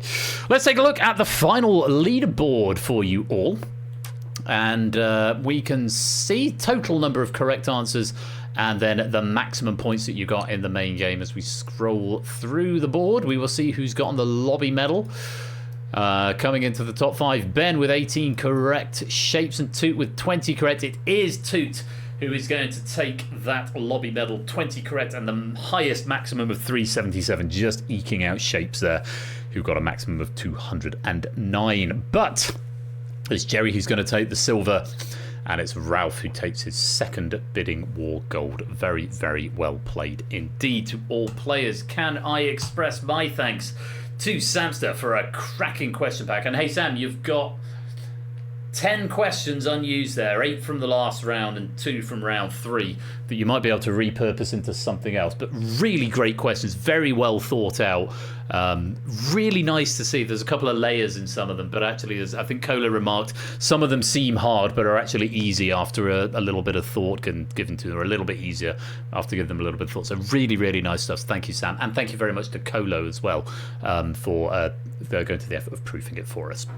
We are going to take a short break, but when we return, we are going to be playing Spotlight. This has been written by everybody and proofed by me. Naughty Goth, I know you're here. Unfortunately, I just didn't get around to bringing in your new packs, but I think you've still got 1 in the database, and there's still plenty to give us a full game of Spotlight, so I hope you'll join me for that. In the interim, we're going to be playing some Hacker. It's written by me. Please stick around to play Hacker, because I'm really pleased with my questions, and thank you to Toot for proofing them. This game, though, unlike this one, is played by Whispering to the Bot. Oh, it's not your fault. I just haven't had time this evening to do them, so don't. Hacker is not a full game. No, Hacker is it's a mid-time game or a warm-up game, and it's played through Twitch Whispers because it desperately needs an update, which it will be getting at some point in the near future. But Yes, it's an ad break. That's why I didn't say it's up next. Thank you, Score, for helping me out with my continuity. Yes, it's going to be our mid-time game. We're going to have some adverts, and then Hacker will start towards the end of the adverts. I'll try not to start it until the adverts are nearly done. If you're not subscribed, you get 3 minutes of ads. If you are subscribed, thank you very much for supporting this channel. You'll get some funk for a couple of minutes. And then Hacker, written by me, proofed by 2, and then to finish the stream, we're going to be having Spotlight as written by everybody. Approved by me. Lots of quiz still to look forward to. Thank you again to Sam and to Cola. And congratulations to the Lupine 1. You have won the war.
Oh, well, that isn't the logo. What the bloody hell has happened there? That's supposed to be the Persephone's chair logo. White square. Yay, that's fun. It's very bloomy, isn't it? Very bloomy. Ad, welcome to the stream, my dude. Hope you're keeping well. And once again, very many thanks to Samster for a delightful pack of Bidding War, and to Colo as well for proofing it. Funk coming up, bonus pennies coming in the chat in just a minute, and some Hacker coming up in about 2.5 minutes time. Adverts in the interim if you're not subscribed. Feel free to subscribe, of course, as subscribing is never mandatory. You're always welcome to come and enjoy the quiz for free. It just means you get some adverts every now and then, so we disable pre-rolls because Twitch things. Silver Electron, welcome to the stream. Bonus coming in, adverts coming up, Hacker in a couple of minutes, and then a bit later on we're going to be playing Spotlight. I do hope you'll stick around and join me for them. It's going to be great fun. Don't touch that dial. We'll be right back.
Well, GG's to Samster there. That was close, wasn't it? Goodness me, came down to the wire in both round 3 and round 4. Goodness me, very well played, Samster. Many congratulations on your hacker victory. I hope you all enjoyed that. Very many thanks to Toot for going to the trouble of proofing it for me as well. How y'all doing? Hope you're keeping well and you've had a chance to stretch your legs, get some more drinks, get some more snacks. I don't know really where I'm going with that, but I hope everyone is having fun this evening. Game night. I'm having a great time. Again, Sam writing for the previous game and winning hacker. If only you had proofed something in Spotlight, you could have had the triumvirate of game night stuff. But alas, I have proved all of the Spotlight things, which I should probably load. Room code isn't going to display yet because that button got fixed. Spotlight launch game. Just before we get into this, when the software deigns to load, there we go, thank you very much. I'm just going to do some quick continuities. So, tomorrow, over at twitch.tv/AT_bash is the final of Duel Season 5. With deepest regret, well, it's not deepest regret. I'm going to enjoy doing what I'm doing, but I'm not going to be able to be there because I'm at the theatre. But I am assured great things are going to happen. So, if you want even more quiz, go and give Ash a follow and make sure you tune in tomorrow night for the grand final of Duel Season 5. How very posh you say theatre. Is that not how you say it? Is that a posh thing? I just thought that's the word. That's how the word works. Shapes, thank you, Score. Shapes vs BC, Ralph vs Mark, and then the grand final. Oh, that's going to be a good one. There's going to be 3 good games there. I don't know where the smart money is. I'm going to withhold my opinion for now. Gonna withhold my opinion. Clayton says Shapes 100%. Well, Shapes has got a cheerleader there. It's going to be great matches either way. I'm very much looking forward to the VOD. Sorry I can't be there live, but that's tomorrow, 8 PM, twitch.tv/AT_bash. Go give them a follow. Excellent quality quiz stuff. And of course, Ash is going to be joining me, and I'm going to be joining him next month for our great here comes the shared hype train. Thank you, Pop-Up. For the great game night, quiz night, swap over event week thing. Yes, because on the 18th, 19th, 20th and 21st of June, that's a Wednesday, Thursday, Friday, Saturday, Ash and I will be on each other's streams and probably on our own streams as well, doing a whole gallimore fry of various things. I know that on the 19th of June we've got Bidding War, Money Box and The Purge. I might aim to start that stream slightly early because Bidding War went on till 9:30 and Money Box is not a short game and neither is The Purge, so that's going to be a thick stream on the 19th of June and I'm going to be joined by Ash. Non-zero chance I might be doing something other than hosting that night, so make sure you mark it in your diaries. 21st of June is down as the Music Quiz Live on this channel. And on the 18th and 20th of June, they are mystery streams, but they're going to be on Ash's side of things. And exactly what is happening is to be, well, I wouldn't say it's to be determined. It might be to be determined, but it's to be unveiled, certainly. At one point on one of those streams, we're going to be doing the AMA, which was a reward from the charity stream back in March, which Ash is also getting in on. So if you've ever had any questions that you wanted to ask us or put us on the spot, then that's going to be the time to do it. Before all that, on the 7th of June on this channel, twitch.tv/royal_flush, and over on Macaulay's channel, HUD601, we're going to be having our annual Bristol Pride Conflab. It'll be our 5th year of doing a collab stream, and 7th of June is when it's falling this year. On this channel, we're going to have Crossfire, Money Box, and Spotlight, and again, there's going to be a slightly Sonic-y video gamey bent to them, and special guests galore. And of course, that stream is going to be preceded by a stream on Hud's side of things with doing HUD stuff where I'm going to feature, so that should be really great fun. So again, 7th of June, get it in your diaries. Before all that, this Saturday we've got Plinko, Red Herrings and The Purge.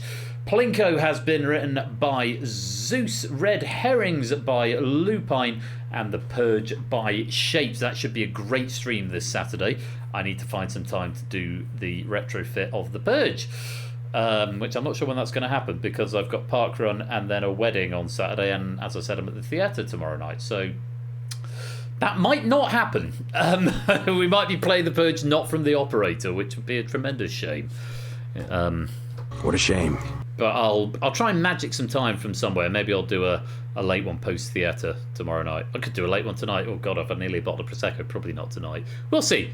What'll be will be. If you're just here for the weekday streams, next Thursday the 29th of May we've got Crossfire by... Oh, it's by me. Yes, I wrote that one. And Lewis has proved it. Thank you, Lewis. We've got Danger Zone by Zeus. And we have got The Abyss by Fluffy Bunes. Not unaware we've got Fluffy Bunes' Danger Zone pack that we need to catch up on due to software issues when that was last played. So, need to get Daisy out soon. Right you are. I will open the lobby very shortly. I'm just doing my continuity because that's what I do. I need to get in myself first by typing in the room code, checking the config. We're not in test mode. We're not skipping opening titles. We're not on fast validation. We do want to flag packs after use, and we want to allow unused packs, not used packs. Just check if Spotlight is a game. I need to just double check the config before it starts. That is good. And we've got 20 unused packs with 13 distinct authors for tonight's game of Spotlight. Moving back to the present, yes, indeed. Spotlight is coming up now. There's 20 unused packs in this game with 13 distinct authors. And I hope you are all ready to play as I just go to switch off game monitor and turn back on direct game capture just so it captures Spotlight, which I can't tell if it's done or not because it's all black at this point. I guess we'll find out. Anyway, for this game you will need the universal controller and the room code. Vertigo Connors, welcome both of you to the stream just in time for Spotlight. Let's play.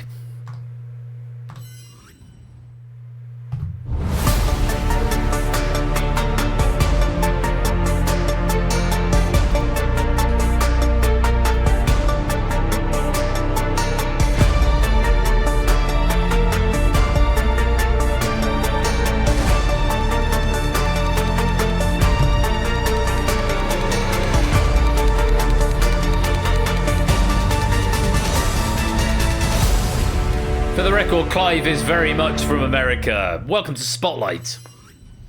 Clive is from Tennessee. I don't know, you might have borrowed a child, Clive. I don't know. Yes, Clive is of the States. Clive of States as opposed to Clive of Legend. Counter as a Brit though, he knows who Jasper Carrot is. Yeah, that's true. That's valid.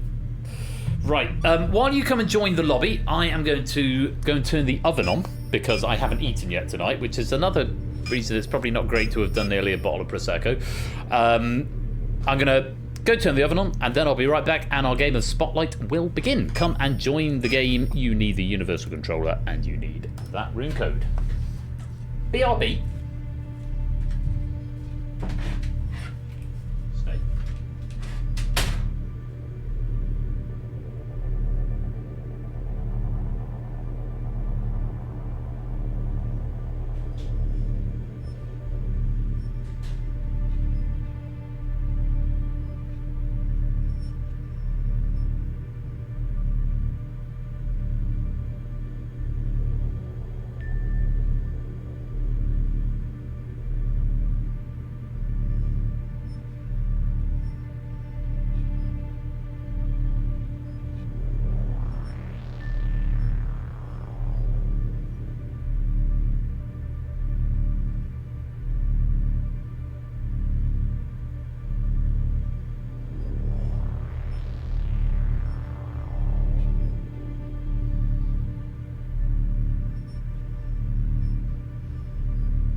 couldn't believe this dog has been sat behind me this entire stream.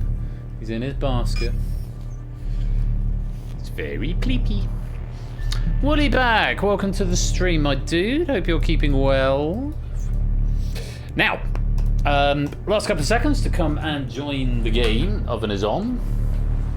And, yes. Pie and mash. Pie and mash now. Although I've got a cypress potato, which is better for roasting rather than mashing, but these are the first world problems that I have to live with. I've only got one potato, and it's a cypress potato rather than one of the nice red ones that make really nice mash. Ugh! Whatever will I do? Honorary Brit. Anyone could be an honorary Brit.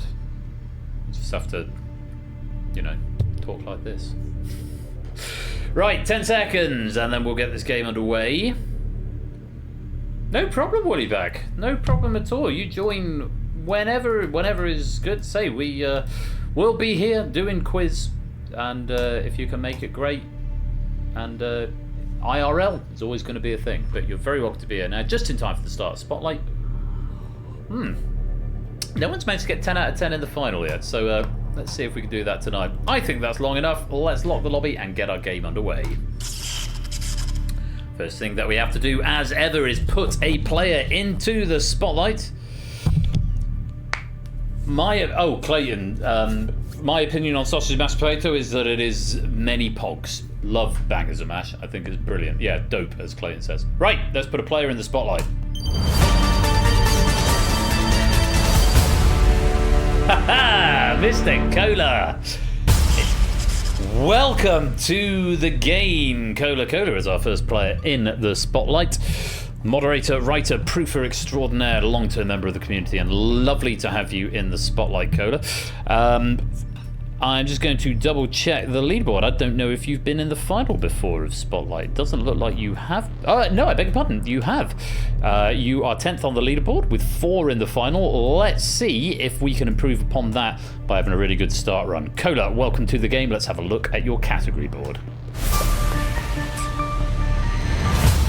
So your options are, and remember, you've got a pass. You can pass one of these categories if you don't like any of them. You've got the works of Tony Slattery by Topper One Gaming. Don't even think about picking this one by Arden Fetz. Welcome to the lobby, Shapes. European Golfs by Naughty Goth. And Phone Jacker by Lewis T1.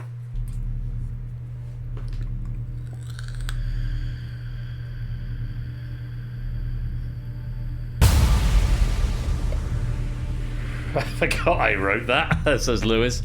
We're going for the works of Tony Slattery by Topper One Gaming. Topper, your border has gone dark blue, which indicates you won't be able to answer these questions, but you've been given 100 pennies and 3 free points in this game. Cola, you are in the spotlight, and remember, if you answer 2 out of any 3 questions incorrectly, you will be eliminated from said spotlight.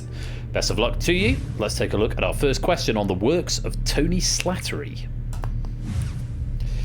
Tony Slattery made 48 appearances from 1988 to 1995 on which improvisational comedy show? Was it Fast and Loose, Whose Line Is It Anyway, or Improvaganza? 10 seconds. I said 10 seconds.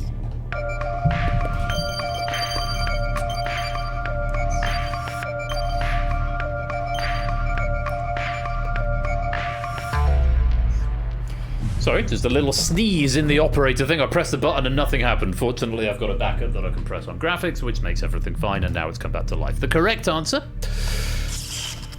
Whose Line Is It Anyway? No further notes to add to you on that, but most of us getting it right, including Cola in the spotlight. Very well played. Let's go on to our next question. Yes, maybe there was a sneeze in the cloud or something. Oh, we go. Next question. In 1999, Tony Slattery voiced what character in the sitcom Red Dwarf? Was it dishwasher, toaster, or vending machine? 10 seconds.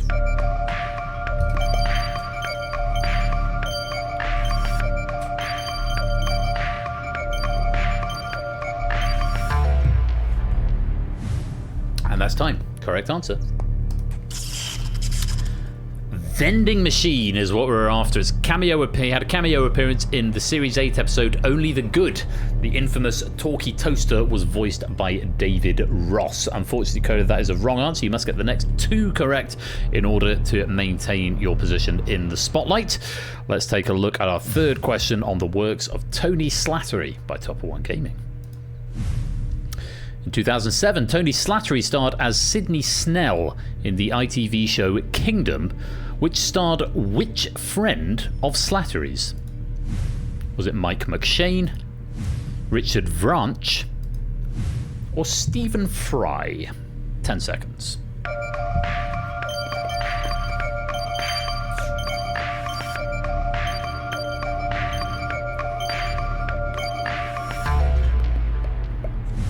David Ross, aka the original Crichton. Quite right, SJ. The correct answer there was Stephen Fry, who starred as Peter Kingdom, a solicitor. Slattery played Snell, a smelly local who always found a way to sue the local council.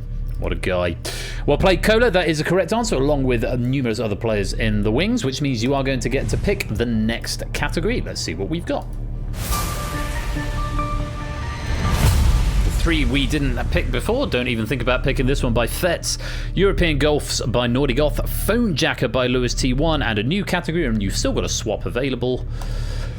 3 Straight Parallel Lines, once again, by Topper One Gaming. Yes, Jeopardy's very own Stephen Fry. We are getting rid of Phone Jacker, and it's been replaced by American Idiot by Colin S.O. No swap available. You must pick a category.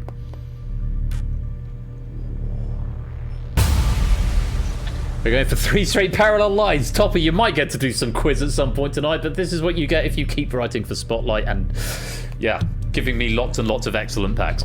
It's 3 Straight Lines. 3 Straight Parallel Lines by Topper One Gaming. And remember, if you answer 2 out of any 3 questions incorrectly, you will be eliminated from the spotlight. So pressure is on this first question. Let's take a look at it and see what it brings. The Bagua trigram that is composed of 3 unbroken lines called Qian represents what? Is it water, earth, or heaven? 10 seconds.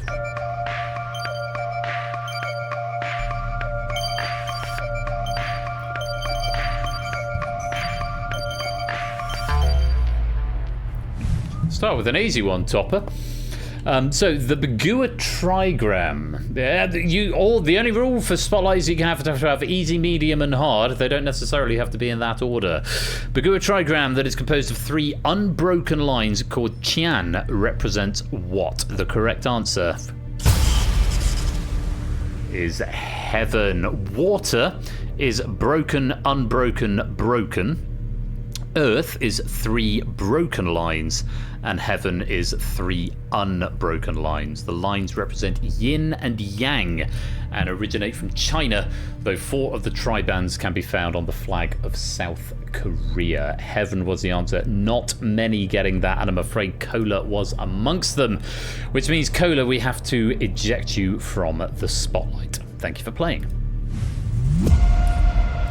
Cola sets the score as 2. We will put another player in the spotlight. They must answer the 2 remaining questions on Topper's 3 Straight Parallel Lines category.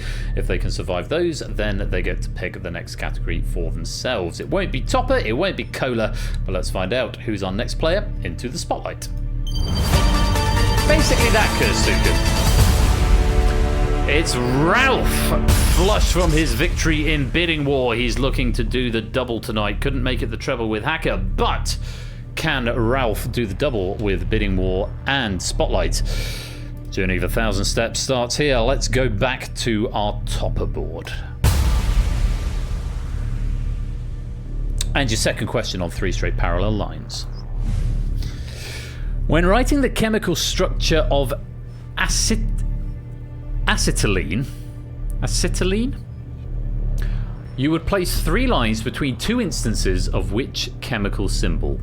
When writing the chemical structure of acetylene, you would place 3 lines between 2 instances of which chemical symbol? Is it carbon, C, oxygen, O, or hydrogen, H? 10 seconds. Anyone Spotlight Studios connected on the same subterranean tunnel. They are different studios, actually. Acetylene. Really? Acetylene? Wow. Yeah, there's some where I shamelessly repurposed the studio. The Purge and Buzz Off are in the same studio. Actually, I think it's just those two. The correct answer... Carbon, no drama for Lupine there. Yeah, HCCH or H, one line C, three lines C, one line H. The three lines represent a triple bond, which involves 6 bonding electrons between the two atoms. Acetylene is the simplest alkene, which is defined by having a carbon-carbon triple bond. Acetylene. Acetylene, that probably works quite well as well. That's a tricky one. Despite proofing this, I can't remember how to say it. But no drama for Ralph. You're going to get to pick the next category, but you've got one more question on 3 straight parallel lines. Let's take a look at it. On a graphical user interface, clicking a button with 3 horizontal lines opens a menu. What name is regularly given to this button?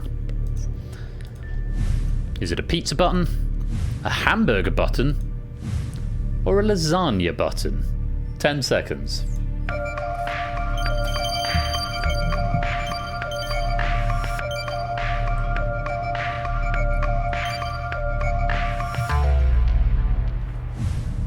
The correct answer is the hamburger button, so called due to its sort of resemblance to a hamburger. Designed by an American, so makes sense. Notes from top of there, not from me.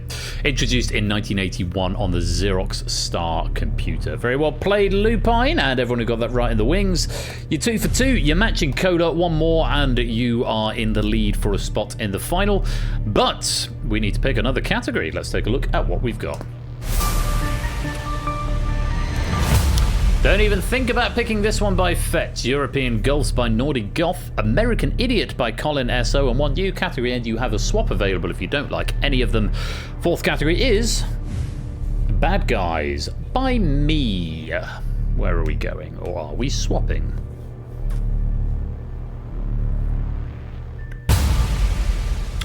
We're going for mine. New category, and it's the first to be picked. No swap being used. And I get 100 pennies for that. Yay. And also...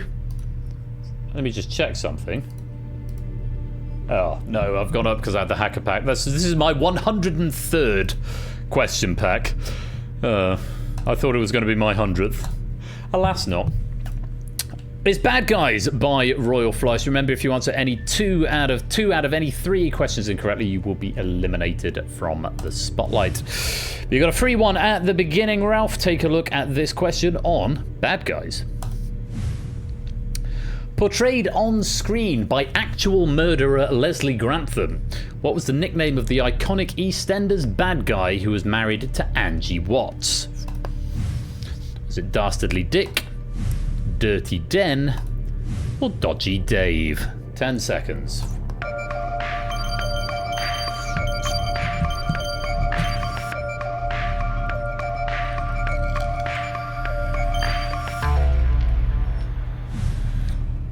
And that's time. Correct answer. Dick Dastardly, of course, from the Wacky Races, and also Clayton's nickname in college. No, the answer we were after there was Dirty Den. No drama for Lupine. Dirty Den Watts, who served his wife Angie Watts' divorce papers on Christmas Day, I think. One of the most watched TV things ever. Apart from, like, the funeral of Diana, Princess of Wales, and possibly the Queen's funeral has surpassed it since. Maybe the World Cup final. Dirty Den was the answer. Very well played. Let's go on to our next question on Bad. Dodgy Dave is David Cameron. Yes, so you've got Dick Dastardly, the actual murderer Leslie Grantham, and David Cameron. Just so we're all clear on that. Question 2. Take a look at this. Which of these is a 2019 song by Billie Eilish? Bad Guy, Bad Guy, or Bad Guy? 10 seconds.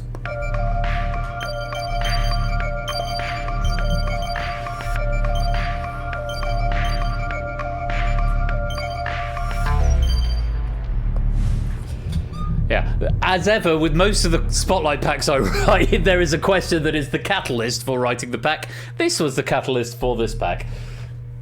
The first TV episode of Facebook with the most watched TV. Yes, it will, Topper. All in good time. Thanks to Billy Eilish. Yeah, it really did, didn't it? The correct answer is bad guy. It's all styled as lowercase. I'm wondering why I haven't got any notes on this. I'm fairly sure I wrote some notes. Give me a moment, just check. Because if I'm not getting notes and I have written notes, then there is a problem with the import. I didn't write notes, it's fine. It's fine, I just didn't write any notes for this one apparently, but I was assuming I'd just know. Yes, Bad Guy by Billie Eilish is all styled lowercase, which is a source of great annoyance to me on my Spotify playlist when it comes up on the car and it's lowercase. No, it should be Pascal case, but anyway. Very well done, Lupin, getting that one right. You're going to get to pick the next category, and you're up to 4 in the spotlight. Let's take a look at the third question on bad guys. Darth Vader is one of the most iconic bad guys of all time. For how long did he appear in the original cut of Star Wars: A New Hope? Was it 8 minutes, 18 minutes, or 28 minutes? 10 seconds.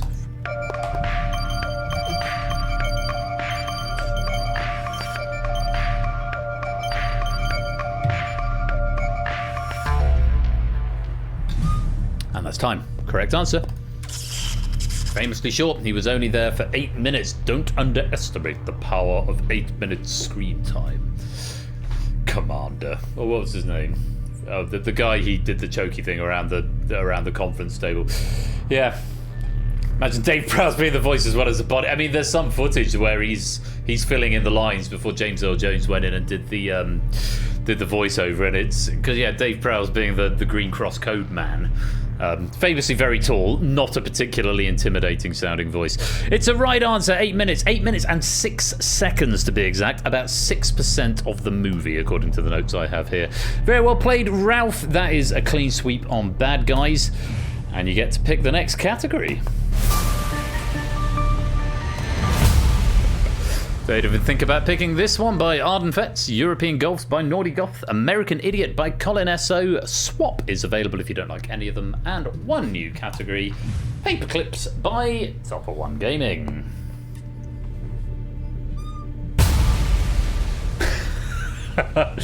We'll rename this episode Topper Isn't Allowed to Quiz. We're getting through a lot of Topper packs this evening, but it's another one. Another 100 pennies to you, Topper, and 3 free points in this game. Top Light! Who said it first? JR plays games, got in Top Light. Very well played. That could be a contender. Topper winning by doing enough. Better to get writing more packs. Yeah, you were getting through them.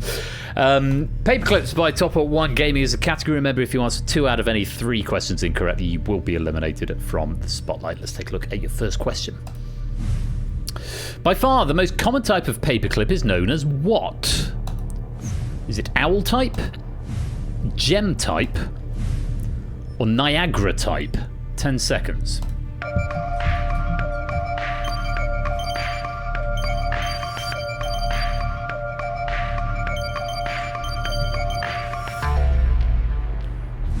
That's time. Correct answer.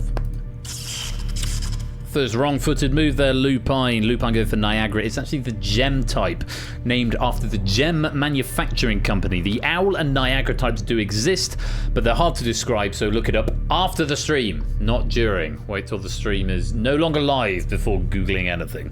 Gem type is the answer. Well done if you did get that. Lupine, pressure on you. You've got 5 in the spotlight so far. You must get the next 2 correct if you would like to stay there. Here is your next question on paperclips.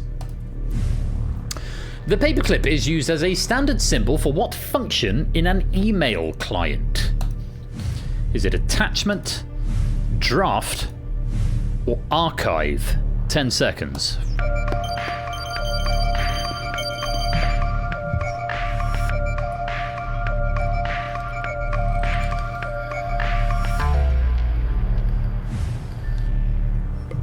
And that's time. Correct answer.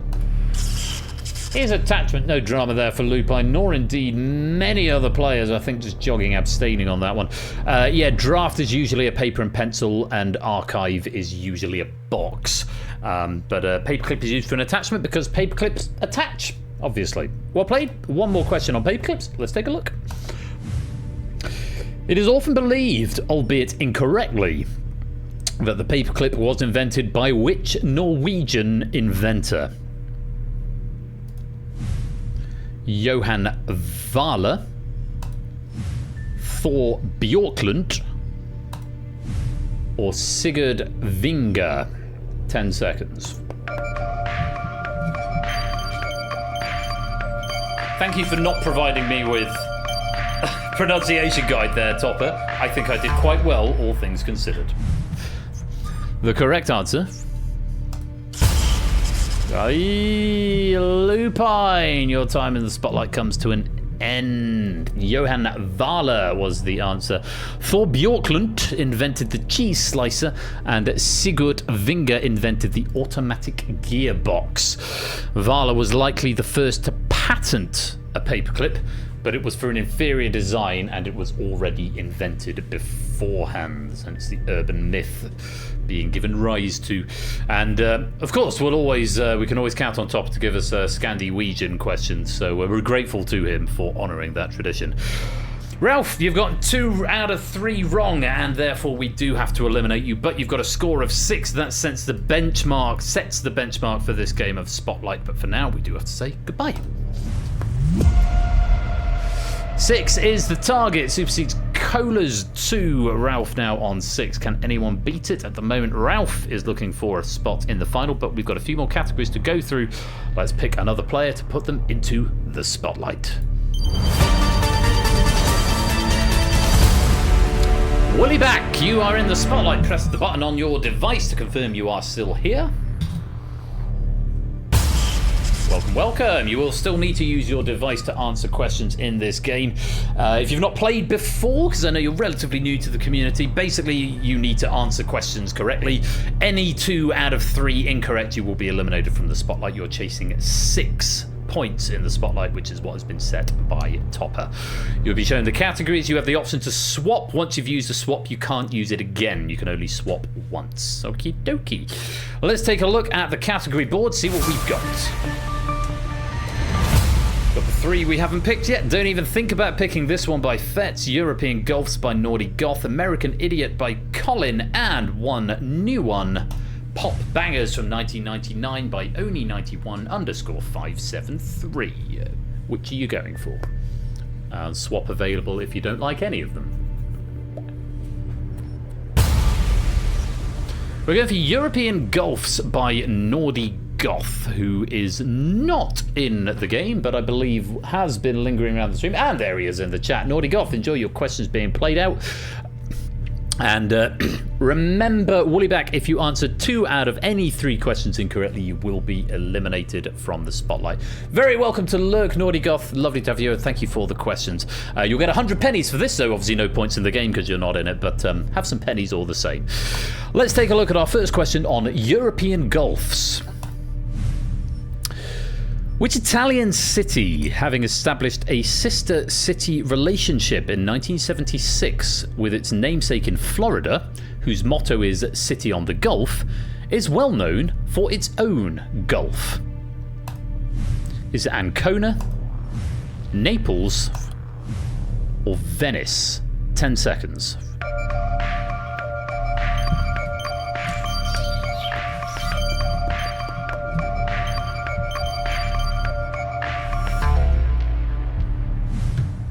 And that is time. Correct answer. It's Venice, and it's a wrong answer from Woollyback and from quite a number of players in the lobby. Yeah, the Gulf of Venice borders the coasts of Italy, Slovenia and Croatia. Although it is no longer officially recognised in cartography, the Gulf of Venice, due to the historical grandeur of the Venetian Republic, was once used to refer to the entire Adriatic Sea. So there you go. New information here. It's a bad start for you, Woollyback. You must get the next 2 questions correct if you wish to retain your place in the spotlight. Let's take a look at our second question. Between what two Scandinavian states does the Gulf of Bothnia lie? Is it Denmark and Sweden, Norway and Sweden, or Sweden and Finland? 10 seconds.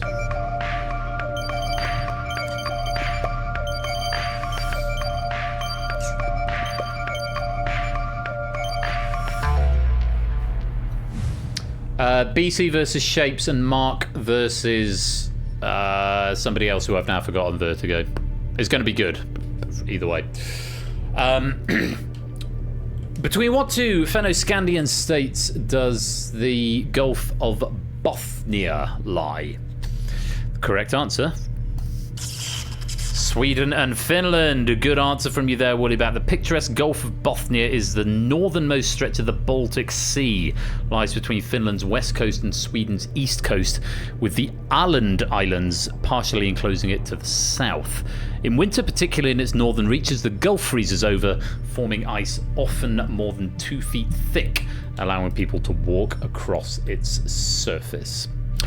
So there we go. Sweden and Finland. Good answer. Well answered as well in the wings. One more question on European Gulfs. Let's take a look.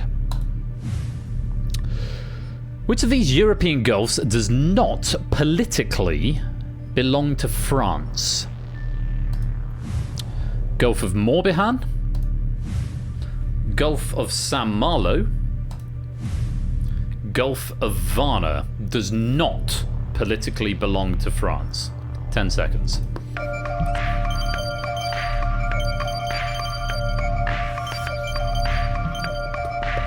What on earth can be?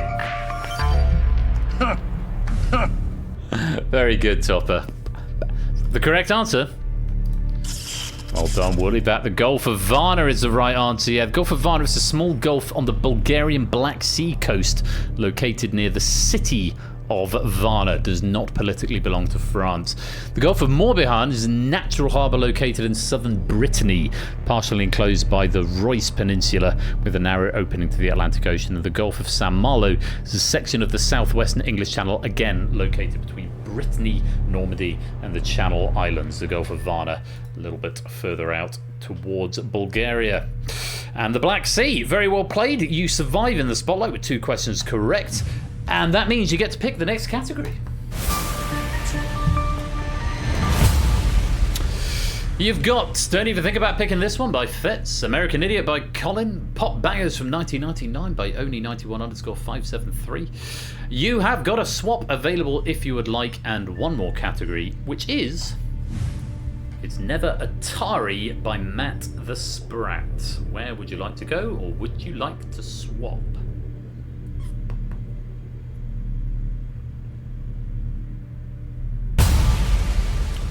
Don't even think about picking this one. Well, you have defied convention, Woollyback, and you have indeed picked this. I'm going to regret this, he says. Arden Fats has got the blue border, signifying you cannot answer these questions, but you have been given 3 free points and 100 free pennies. Remember, Woollyback, if you answer 2 out of any 3 questions incorrectly, you will be eliminated from the spotlight. But the next question is free because you got the previous 2 correct. Let's take a look at your first question on Don't Even Think About Picking This One. Let's take a look. What derogatory term is used for a person who continues to work during a strike? Is it scab, pimple, or wart? 10 seconds. Clever question, Fetz.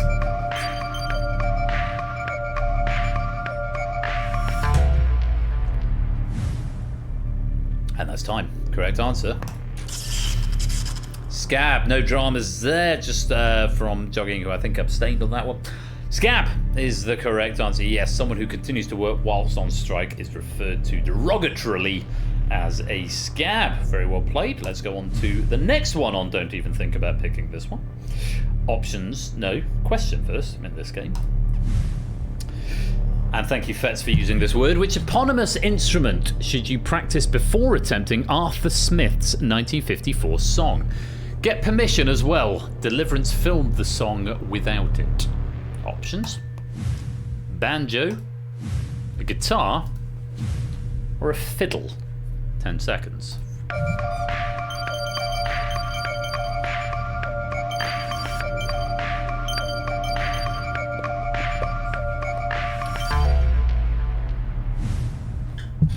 And that's time. Correct answer. It's the banjo. It's another bad step for Wooly back there. A song was originally known as Feudin' Banjos, but is more popularly known as dueling banjos. Dueling banjos, as we're getting from the chat, dueling thereof. Appropriate, given the final of Duel is tomorrow on Ash's channel, twitch.tv/AT_Bash. And I can give him another shout out from here, because I can do that. So I can. There you go follow him. It's the banjo. It's a wrong answer. Pressure on for the next 2 questions, Wooly back. You must get this next one right on. Don't even think about picking this one. And the first one of your next category if you get there. Let's take a look at our picking question number 3. Which of the following flowers are poisonous?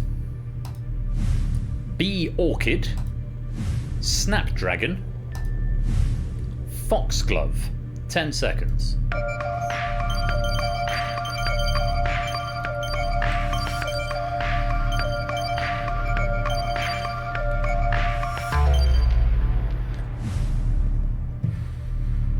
That's time.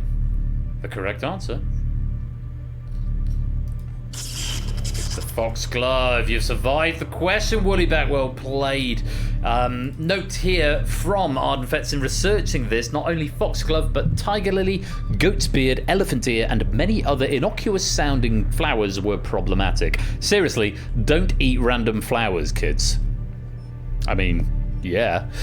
Very well played, Woollyback. You have survived that category, which means you get to pick another one. Let's go back to the category board.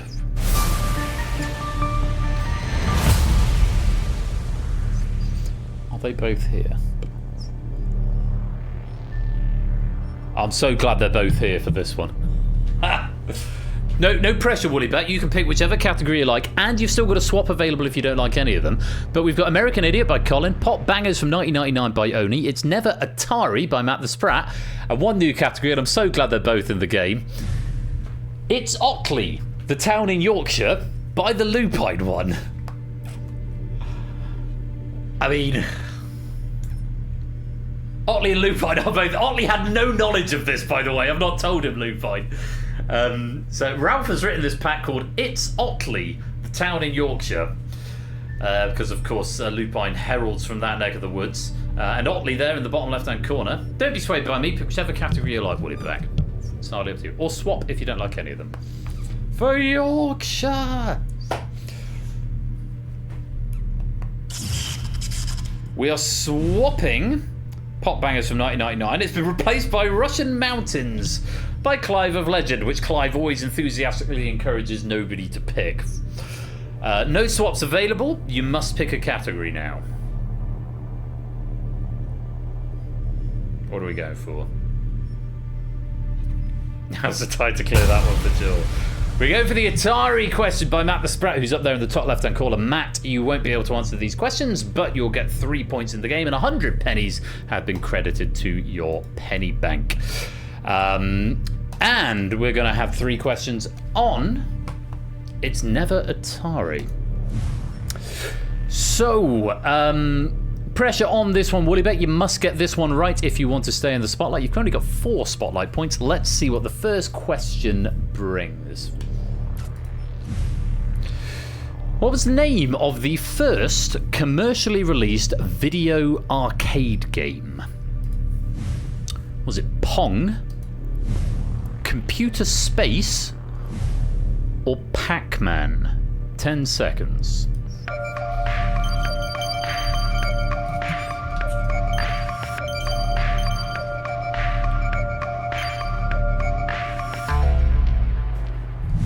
And that's time. Correct answer. No, Woollyback, it wasn't to be. Just 4 in the spotlight is all we can muster It was Computer Space. I'm afraid quite a few of you fell into our little heffalump trap of saying Pong. But Computer Space, released in November of 1971 and based on an MIT mainframe game called Space War, was the first attempt at popularizing video arcade games developed by Nolan Bushnell and Ted Dabney and manufactured by Nutting Associates. It's a pioneering game, sold just 1,700 units, which is possibly why you haven't heard of it. Pong, conversely, while thought by most to be the original video arcade game, it was in fact released in November 1972, a full year after Computer Space first hit amusement arcades. Pac-Man, as we know, was a lot later, near indisputably the poster child of the golden era of video arcade games. Pac-Man was stylishly and hungrily late to the party, arriving in July of 1980, nearly 9 years after Computer Space's first footing. Worth noting, video arcade games defined by a game that processes player input through electronic or computerized components and displaying feedback using an electronic screen or monitor, i.e. there were earlier arcade games that had projected glass or painted displays, but would usually be made out of more discrete or mechanical components. Lots of information there. Thank you, Matt the Sprat, for that. Unfortunately, Woollyback, none of it will be any consolation to you because I'm afraid your time in the spotlight has come to an end. 6 is still the target as set by Lupine. We're going to play Ice Cold Beer. Let's find another player to go into the spotlight, see if Ralph's score of 6 can be beaten. Let's put another player into the spotlight.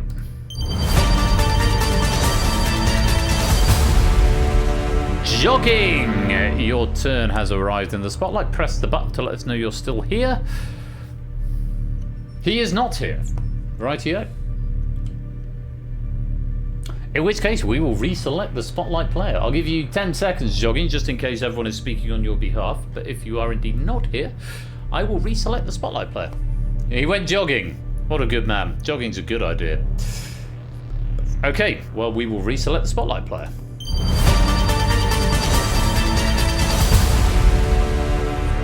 Jerry!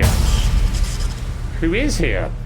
Welcome to the game, Jerry Eris. 2 more questions on It's Never Atari by Matt the Sprat, and then if you can survive them, you get to control the category yourself. 6 is what you're chasing.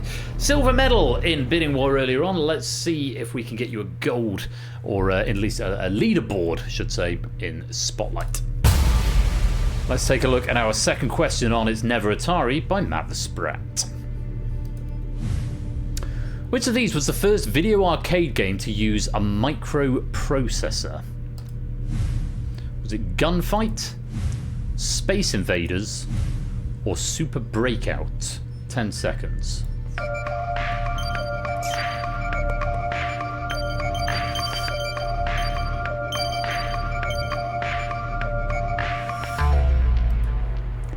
And that's time. Correct answer was Gunfight. Quite a few getting that one. Before microprocessors were used in arcade games, they would generally be developed using transistor-based logic, meaning that each arcade game's logic hardware was made almost entirely of integrated circuits. Gunfight, I've got an awful lot of notes on, which I may not read all of. While Tomohiro Nishikado, creator of Space Invaders, did create the original version of this game using transistor logic. When Midway commissioned Nutting Associates to port this game for the North American arcade market, they redesigned the game to use the Intel 8080 microprocessor for the game logic. Space Invaders, Tomohiro Nishikado did develop Space Invaders to make use of the Intel 8080 as well, but alas, it was released in April 1978, accidentally besting himself with Western Gun's very own US release. As for Super Breakout, it differs from the other 2 developed by Ed Rothberg and making use of the MOS technology 6502 instead. However, it was a coattail chaser in its own right, releasing in September 1978. Not the right answer there. Let's see if we do any better with this one, Jerry. One more question on It's Never Atari. I think they're longer, Nordigoth. What is the name of the first home video game system? Magnavox Odyssey, Nintendo Color TV Game 6, or Atari Home Pong? 10 seconds.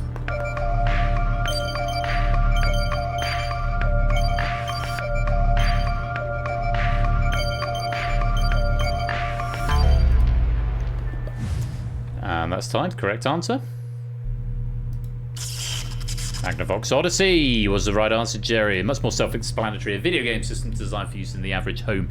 Yeah, Magnavox Odyssey, which I must confess I've not heard of. September 1972 would prove to be the most important month ever in home console innovation, given that, well, it created the very idea of the home video game console, a machine that had near enough 5 years of prototyping, development and circuitry design put into it. It was first demoed in 1971. Despite blazing a massive trail in home entertainment, sold a mere and modest 350,000 units.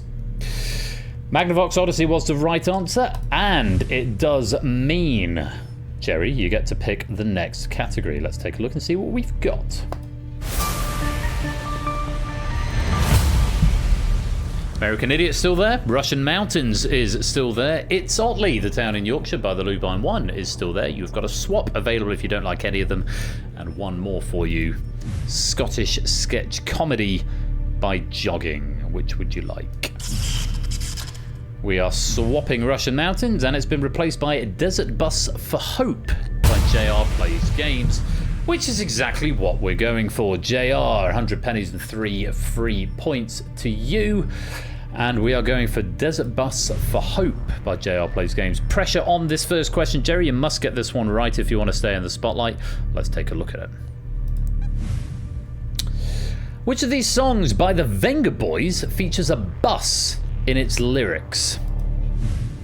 We Like to Party, Up and Down, or Boom Boom Boom Boom? 10 seconds.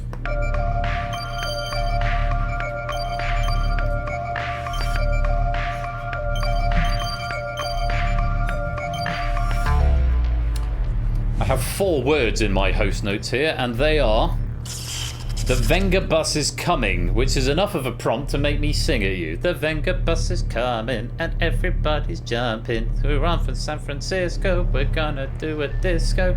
It's We Like to Party, is the answer. And very well played there, Jerry. No drama. 2 questions right in the spotlight. Pressure off for this next question. This one will be free, though obviously you'd like to see a correct answer. Let's take a look at it. And the stream is taken down for copyright, indeed. If you were driving a bus through the Kalahari Desert, which country would you not have a chance of driving through?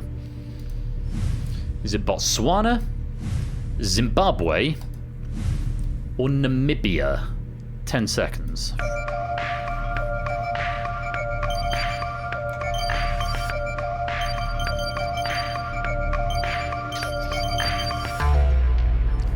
Boys. Correct answer is Zimbabwe. It's a wrong foot there from Jerry. Pressure was off, but it does put the pressure now back on for the next 2 questions. Yeah, Kalahari Desert is spread across Botswana, Namibia, and South Africa. Zimbabwe is to the east of Botswana and does not contain any of the Kalahari Desert. One more Desert Bus for Hope question. If you can get this one right, Jerry, you get to pick the next category. If not, you'll be ejected from the spotlight on 2. Let's take a look. Desert Bus is one of several mini-games in which compilation? Action 52, The Orange Box, or Penn and Teller's Smoke and Mirrors? 10 seconds.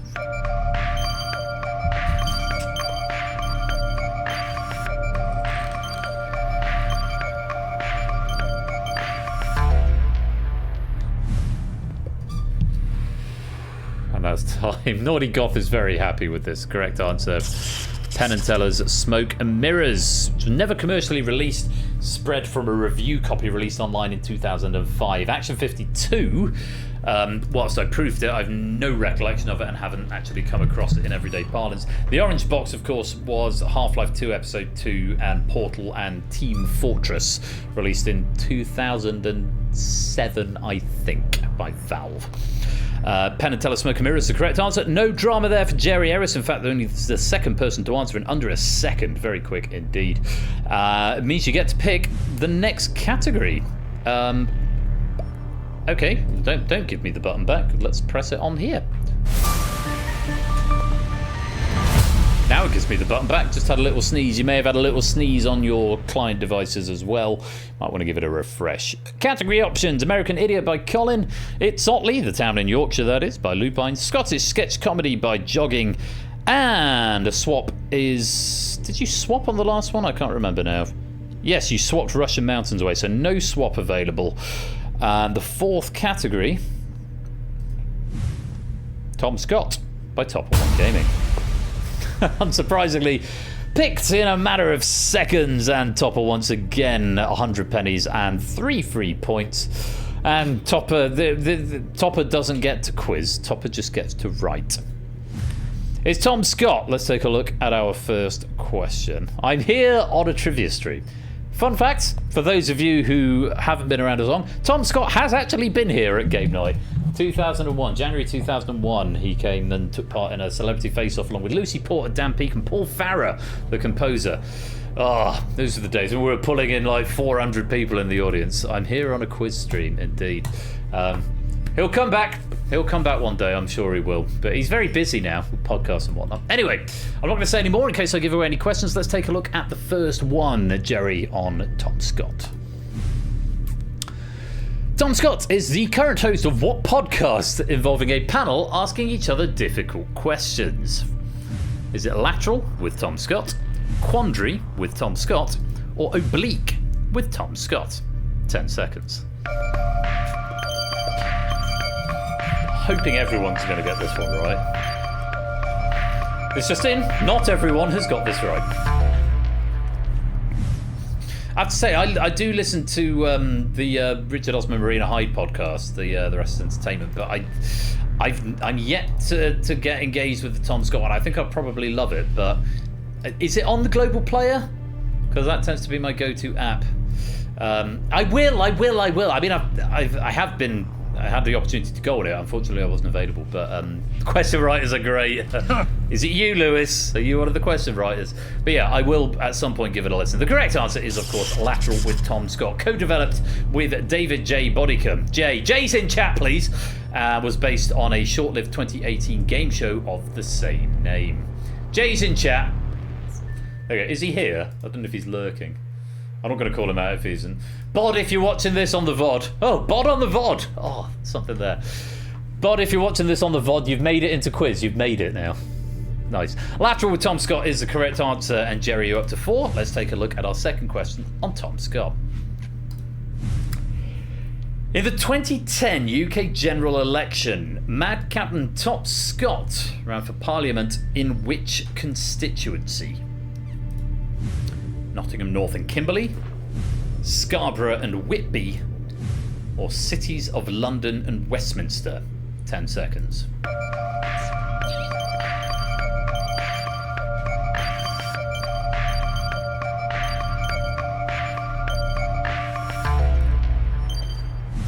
And that's time. Correct answer.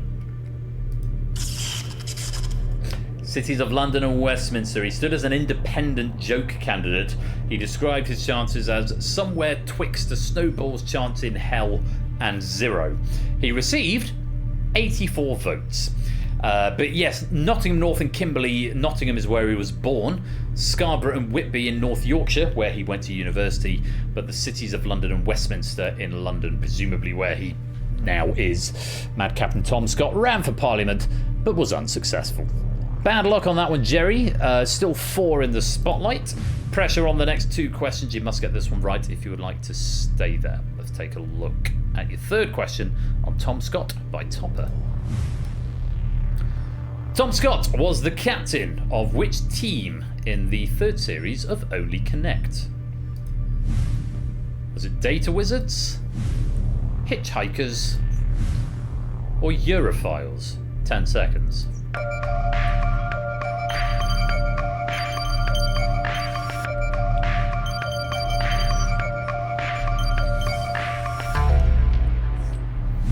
Running gag through this community is that most of the members have now appeared on Only Connect in some way or form. I have not appeared on Only Connect, I just make it behind the scenes.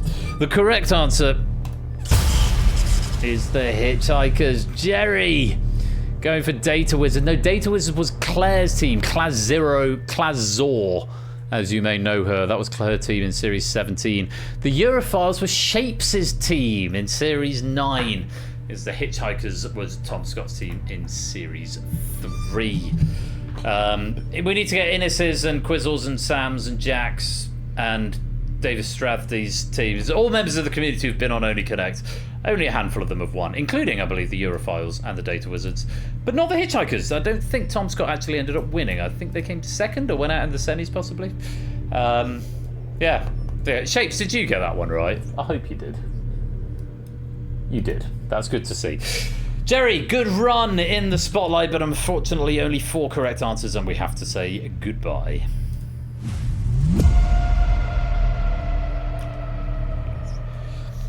So, we're getting through them tonight. 4 players have had a go at the spotlight. 5 players now have had a go. No, 4 players, I can't count. A go at the spotlight. I don't know if we've got enough questions yet, because as ever, I've still not added a debug for how many packs we've played. If someone's keeping count, you might be able to work it out. The target is 6, has been set by Lupine. If we've got 2 packs, it could be matched. Let's put another player into the spotlight. Don't know, Vertigo. 1 or 2. At least 1. Matt, you're in the spotlight. Press the button to let us know you're here. Thank you very much. Yes, at least 1, which is going to be started by Matt the Sprat. There may be more. It's the fun of it. I kind of like not knowing. It will just end when it ends. Anyway. Categories from early. You've got a swap available if you don't like any of them. Matt, American Idiot by Colin. It's Sotley the Town in Yorkshire by Lupine. Scottish Sketch Comedy by Jogging. And coming back for a second attempt, Russian Mountains by Clive of Legend. What are you going for? We're getting rid of Russian Mountains again, replacing it with Lesser Known Animals by Arden Fetz, which is exactly what we're going for. Swap has been used up. Fetz, another 100 pennies to you, and another 3 free points in this game as we take on your category, Lesser Known Animals by Arden Fetz. Remember, if you answer 2 out of any 3 questions incorrectly, Matt, you will be eliminated from the spotlight. Let's take a look at your first questions. The hybrid offspring of a male lion and female tiger is called a liger. However, the offspring of a female lion and a male tiger is known as a what? Is it Tilly, Tygon, or Scandal? 10 seconds.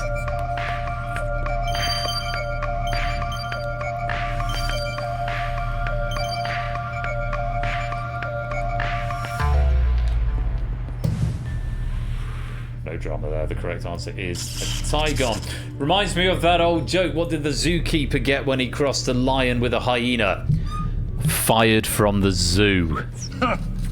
Great joke. Tygon was the correct answer. No drama from Matt there. Let's move on to the next question. Yeah, his P45 is basically the same answer. A danger to society. Quite right. Let's take a look. Next question. The strikingly photogenic quokka, a cat-sized and mainly nocturnal marsupial, is native to which continent? Is it Africa, Australia, or Asia? 10 seconds.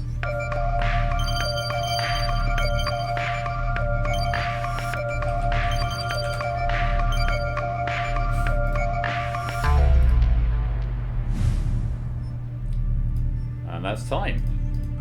It is quite cute, for those of you who are interested. The correct answer is Australia. Again, everyone who attempted it getting it right, including Matt, which means you're going to get to pick the next category if there is one, which there might not be. But yes, native to Australia. It is very cute. It's like a little tiny miniature baby kangaroo, insofar as it's got a pouch. Sadly known for being kicked. Aww! Who would kick that? That's adorable.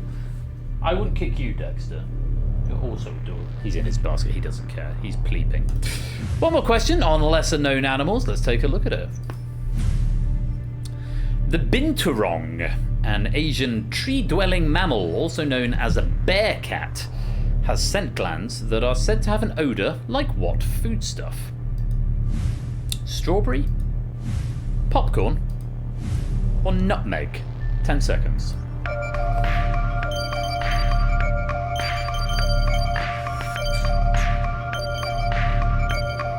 Quokka soccer. Shame. Shame on those people. The correct answer is popcorn. Matt was the first to answer in 1.24 seconds, and you've got 3 in the spotlight. But Matt, that is 10 question packs done. That is the end of the game, which is why your chair has turned around despite giving me 3 correct answers. Good hustle. Unfortunately, your time in the spotlight came a little too late in the game to be able to capitalise on a place in the final, but you've had a great run and we hope to see you back here in the future. For now, we have to eject you from the spotlight. Don't kick the lesser known cat. Absolutely. So, we've had 10 question packs, which means we've had 30 questions, which means there are 10 questions remaining this game, 1 from each pack, and we're going to put the player who got the highest score in the spotlight back into the spotlight chair for a place on the elusive leaderboard. And that player tonight is Ralph. Let us know you're still here. My log is telling me this was the final question of the maximum pack limit 10. Matt will therefore be eliminated with a score of 3. Very polite logger is polite. So, any players who wrote questions that have come up earlier on in the game, thinking mainly of Topper and occasionally Arden Vets, you will be able to answer these questions. You won't be frozen out of your own questions, but you won't get them for free either. So this is a memory game for you guys, but you'll get the points if you get them right. Gold, silver, and bronze available for all players, including the spotlight player. So Lupine, you could get a spot on the leaderboard, as well as bonus pennies. You get bonus pennies if you finish in the spotlight, and potentially a chance at a medal as well. Let's go to our question board and start our spotlight knowledge. One from everyone, starting with this. It's the works of Tony Slattery by Topper One Gaming. In 1993-94, Tony Slattery hosted which BBC game show based on a popular board game? Was it Cluedo, Trivial Pursuit, or TV Scrabble? 10 seconds. Forward to forgetting the answers to all my questions. Not starting with that one though, Topper. You got that one right. That's time. Correct answer. Trivial Pursuit. He hosted 2 series on the Family Channel, later Challenge, replacing Rory McGrath, who hosted 1 series on BBC One. Good start for Lupine. That's 1 out of 1. On we go to the next. 3 Straight Parallel Lines by Topper One Gaming. Which Greek uppercase letter is represented by 3 horizontal lines? Chi, Eta, or Xi? 10 seconds.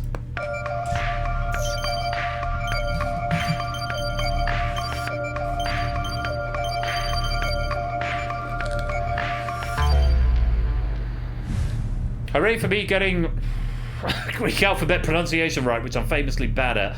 I only got their shapes because Topper very kindly left me the pronunciations as notes on each of the answers. And also the actual symbols, which unfortunately have not passed into the font family. Xi, and the correct answer, by the way, is Xi. No drama for Lupine there. Xi and Chi, the pronunciations there. Xi is the 14th letter of the alphabet and looks like a backwards 3 with a tail when lowercase.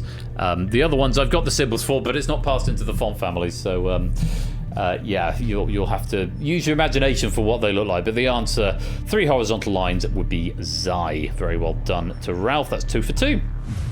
Question number 3. Let's take a look. That's mine. Bad Guys by Royal Flush. Perhaps one of the best-known literary bad guys, Professor James Moriarty, first appears in which Sherlock Holmes story? Was it The Valley of Fear, The Adventure of the Empty Hearse, or The Final Problem? 10 seconds.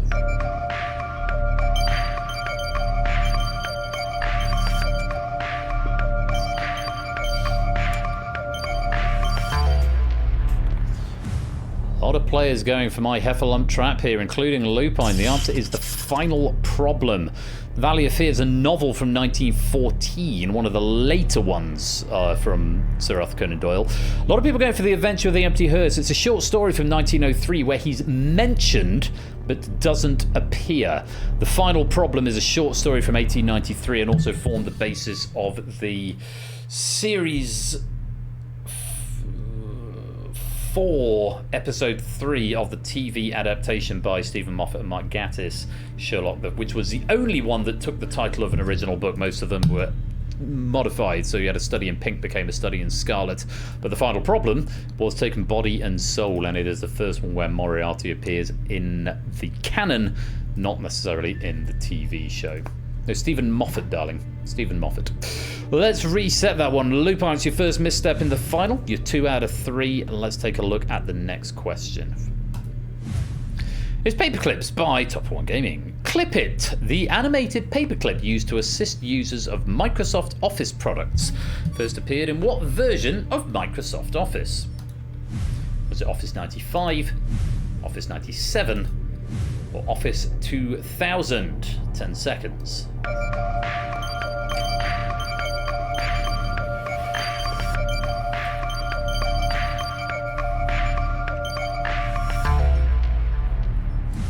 And that's time. Correct answer. Yeah, most annoying assistant ever until Gemini or any other AI, which is very annoying. Other than ChatGPT, because it doesn't force itself upon you. Office 97 was the correct answer. Charge before going to bed. I will. Why are we recording? I'm not doing a run. Oh, okay. Apparently I've been doing a workout for the last 2 hours and 24 minutes. Let's finish that. Average heart rate 89 BPM. So apparently I started recording. I've gone 0.17 miles in the last 2.5 hours. How has my heart rate been 89? My average heart rate has been 89 BPM. I will not be saving that. Yes, I wish to discard that. But thank you very much for asking all the same. Office 97, introduced in Office 97 to much criticism and parody due to being a bit obtrusive, was last used in Office 2003 before being removed. What Ben was really doing when AFK during bidding, well, yeah, he went for another jog around the block. Lupine, that is the right answer. You're 3 for 4. Let's go to our 5th question. European Ghosts by Naughty Goth. What ancient battle took place in the waters of the Saronic Gulf? Was it the Battle of Actium, the Battle of Tyndaris, or the Battle of Salamis? 10 seconds.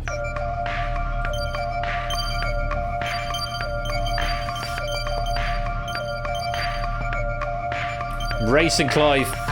Racing as fast as I can. Salami, yeah, the Battle of Salami. The correct answer was indeed the Battle of Salamis. Not a right answer from Lupine. Battle of Actium we went for. Battle of Actium was a battle fought off a promontory. Battle off a promontory in the north of Acarnania on the western coast of Greece in 31 BC. Tyndaris, a naval battle in the First Punic War, took place off the then Greek colony, now a Sicilian town of Tyndaris, close to the Gulf of Patti, fought in 396 BC. And the Battle of Salamis took place, which was the correct answer, in 480 BC in the Saronic Gulf, just west of present-day Piraeus, or Athens' port. Saronic Gulf, incidentally, originates from the mythological Greek king Sauron, not Sauron from Lord of the Rings. Bad luck on that one, Lupine. You are 3 from 5, halfway through the final. Let's take a look at question number 6. Don't even think about picking this one by fate. It's a psychological effect whereupon trying to hide or remove information can draw more attention to it, is named after which famous person? Is it Barbara Streisand, Nelson Mandela, or P.T. Barnum? 10 seconds.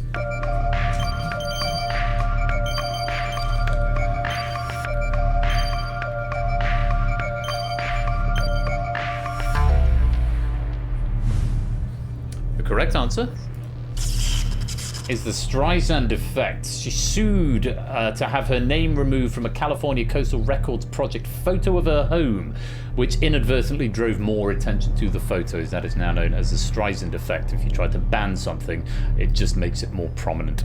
Mandela effect you probably have heard of, but the Mandela effect is a collective false memory of past events. I often think there's a TV show from my childhood which I've Mandela'd myself into existence, or Mandela'd into existence. I 100% remember it, but no one else my age seems to remember it, and I can't remember the title of it, just bits from it. The Barnum effect is when vague descriptions of traits are believed to be more accurate if claimed to be tailored to that individual. It's sort of the feels like the what the horoscope effect is another way for it. So you will meet a new person, and also you're born in August because you're a Virgo, and they go, oh yeah, that must be true, and then you bump into someone and you think it was preordained. So that's the Barnum effect. Very well done, Lupine, getting that one right, along with a lot of other players. 4 out of 6, 4 questions to go. Let's take a look at the next. It's Never Atari by Matt the Sprat. Which of these was the first programmable video game system? Atari 2600, Magnavox Odyssey 2, or Fairchild Channel F? 10 seconds.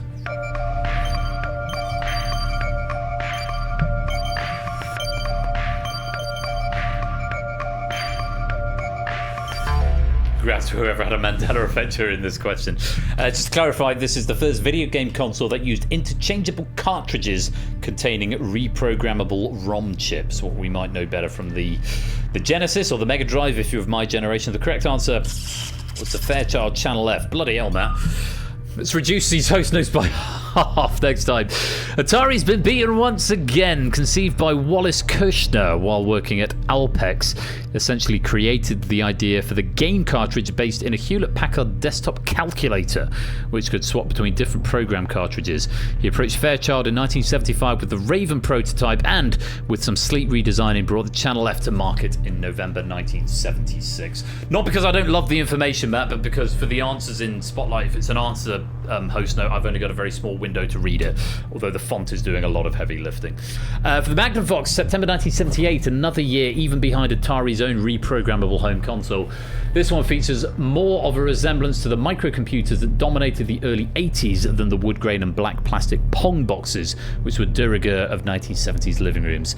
As for the Atari 2600, always the bridesmaid, never the bride. Atari put out the Atari VCS in September of 1977. For those of you who want to feel even older than you already are, the PlayStation 2 has been out longer than the time that elapsed between the release of the Atari 2600 and the PlayStation 2.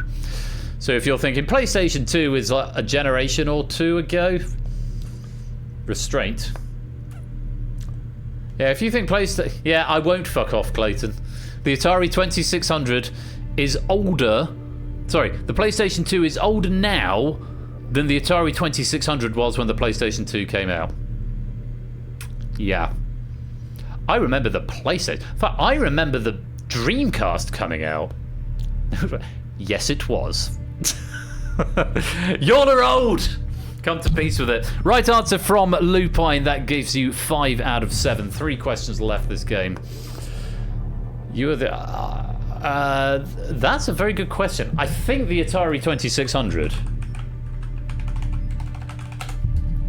was... Yeah, 77. The Atari 2600 is 11 years older than me. Not that old, Otley. Let's go on. Question number... the next one. 8, probably. Desert Bus for Hope by JR Plays Games. Desert Bus for Hope, a fundraiser based around the game, has, as of 2024, raised over $11.9 million for the charity Child's Play. This charity was founded by the authors of which webcomic? Penny Arcade, Cyanide and Happiness, or The Order of the Stick? 10 seconds.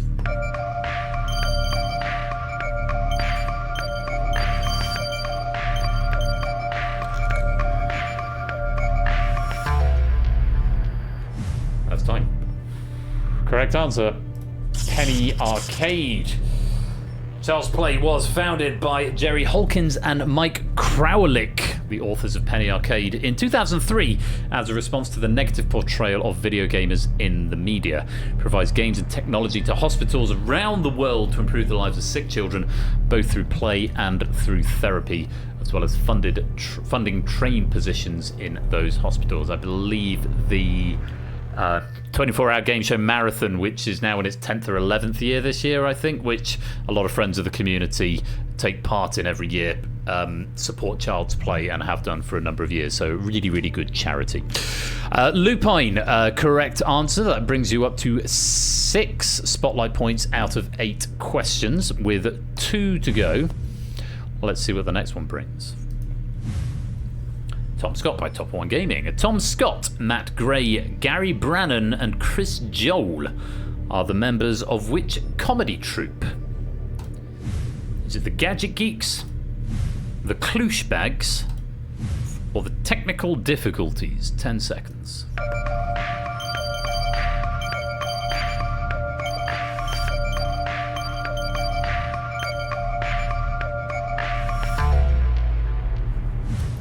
And that's time. Correct answer. The Technical Difficulties. Gadget Geeks was a short-lived tech magazine show Tom Scott featured on, and the Klooshbag was a parody website of Clout, a social media analytics app. Technical Difficulties. Tom Scott, Matt Gray, Gary Brannan and Chris Joel. I think Tom Scott and Matt Gray also do a few bits together. Not Matt Men, that's Jay Foreman and the other dude whose name I can't remember. He's done some stuff with Matt Gray. He's very, very funny YouTuber. But yes, they're part of the Technical Difficulties. No drama for Lupine there. 7 questions out of 9. 1 question left this stream, friends. And let's take a look at what it is. Lesser Known Animals by Arden Fetz. Which of the following is the only mammal known to have keratin scales? Is it the thorny devil, the kinkajou, or the pangolin? 10 seconds.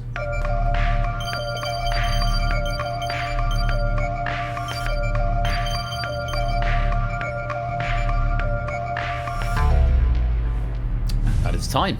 Correct answer is the pangolin, and I think the only question tonight where I've got literally no other information to give you, but keratin scales is what's the pangolin. Let me Google another animal for you, since that seems to be the only things I'm Googling tonight. Pangolin, it looks like a sort of little armadillo. It's that bad, lad. Go have a look at him. And that is the end of the game, and at the end of all that, it'll tell me the medalists in just a minute. But Ralph, you finish in the spotlight with 8 out of 10. Apparently so. They don't look like that. They look like the duck-billed platypus is technically a mammal as well. Let's take a look at our Spotlight leaderboard. You go into joint 3rd place with Vertigo with 8 questions correct. Stilgar and Itzotli still tied at the top with 9. It's technically joint 3rd, joint 2nd, depending how you count. My algorithm's calling it 3rd because it goes first, and then 3rd if there's a tie. So very well played indeed, Lupine. It's double victory. A victory in Bidding War and a victory in Spotlight. You have done the double. Let's take a look at the final leaderboard, see where the medals are going. It's Clayton taking the gold with 33. TT, whoever that is, taking the silver with 32. Might be Topper. Yes, I thought it might be Topper, who got at least 12, if not 15 free points. But very well done all the same, taking a silver medal. And that's what you get if you write for Spotlight. You get medals, but not taken away from Topper's efforts in getting the questions that he didn't write correct. Ralph takes the bronze as well as the spot on the leaderboard, 33, 32, 31. Close game at the top there, and we will of course convert all of those into pennies for you, which will hopefully be displaying on your worked out how to win this game. Hopefully will be displaying on your devices now. Very well done to you all, and thank you to all of the writers. I am going to roll the credits. I'm then going to wrap up on camera. We're going to go and raid. We've got Hardy Way doing some wrestling stuff. We've got Flage is on his subathon. We've raided Flage quite a lot recently, so it might be Hardy Way. WWE 2K25, though doesn't appear to have a cam on at the moment, but we like Hardy Way. He's our... yeah, that could be a goer. Love a bit of wrestling from time to time. Yeah, we'll get more into that in a minute. First of all, credits, wrap up, and then I'll make a decision. And of course, need to pick a raid message as well. Thank you all to all the writers, and congratulations to Lupine, our Spotlight champion.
One day I'll fix the animation and get that to go into the middle. I think it depends on how many authors there are, because obviously we had a few repeat authors, and it's perfect when there's exactly 10 authors, but obviously that's very rare because we often get repeated authors. It should just adapt it though. It should just finish in the middle. I need to look at the animation, so let me make a note of that, because that's quite annoying. Spotlight credits don't finish centered on Y. Right. Raid messages then. Last chance to get some raid messages in. I'm going to go through the highlighted ones, and there are a lot. Chair is full of fire. I like that from G. Eisens. Infernal Chair from SJ. Ben's Room Hot Seat Edition. Spaghetti and no answer. A little spillage. Teeth are not fun. I like that. Blue means two. You've gone bluey. Hang on. I clicked the wrong one then. Oh, piss. Now I've lost them. Oh, yeah. There we go. It's because more are coming in, and I clicked the button and it bumped the list up. Blue means two. You've gone bluey. Skibbity blue, you're through to round two. I quite like that. Ben blued himself. Just war vibes. White mirror. Persephone's square. That's quite funny. Cyberpunk Wheel of Fortune. Top light. Don't eat random flowers, kids. I'm here on a quiz stream. Don't kick the lesser-known cat. Don't even think of picking this raid message. Very good, Mr. Vertigo, but I won't. I've got it down to 5. Chair is full of fire. Teeth are not fun. Skibbity blue, you're through to round 2. Just war vibes. And Persephone's square. I quite like just war vibes, but it feels a little close to the bone given what's going on in the world, so I'm going to give some pennies to Clayton. Persephone's square is funny, but may not travel across communities. Skibbity blue, you're through to round 2. I like that, but it's going to be consolation pennies for Solomon Dudley. Chair is full of fire. I like, but I suggested that one comes out, so G. Eisens gets some consolation pennies for Chair is full of fire. But our raid message tonight is going to Arden Fett, which is going to be teeth are not fun. There's your raid message for tonight. We are going to go and raid the Hardy Way, who's doing some wrestling stuff. Great guy. And yeah, let's go and spread the love. Thank you all for joining me for game night this evening. It's been a good night. I'm going to go take a shower and put some food in the oven because I'm ravenous. Because I ran 5 miles and then didn't eat anything afterwards because I'm a fool. It's actually mainly because I wanted to get to stream on time because I love you all. Thank you for coming to join me. It's been great fun tonight. Thank you to all of our writers, to Sam for Bidding War, great pack of Bidding War earlier on, and to Colo for proofing that. Thank you to Toot for proofing my hacker pack, and to everyone who's contributed to the Spotlight Packs tonight. Spotlight Packs are always welcome, and if you would like to get the Question Writer role, come and join the Discord, grab yourself the Question Writer role, and maybe you can see your questions here live on stream, twitch.tv/royal_flush for even more game night in the future. Ash is here tomorrow with the Duel Grand Final. I am going to be back on Saturday with Plinko, Red Herrings, and The Purge. The Purge may or may not have operator control. I'm going to try and invent some time somewhere between going to the theatre tomorrow and then going to the parkrun with some friends on Saturday and then going to a wedding on Saturday afternoon and then streaming on Saturday night. Sometime in that, I'm working tomorrow in the day. Somewhere in that gap, I need to find some time to do the retrofit for The Purge. Might not happen, but we'll see. Either way, we'll have some quality trivia, and I do hope, thank you everyone, I do hope you'll come and join me for it. It's been great fun tonight. Come and join me again on Saturday, and until next time, be splendid and wonderful and marvellous and safe as always. You have been watching Game Night. I have been Royal Flush, and until next time, take care, peace out, and good night.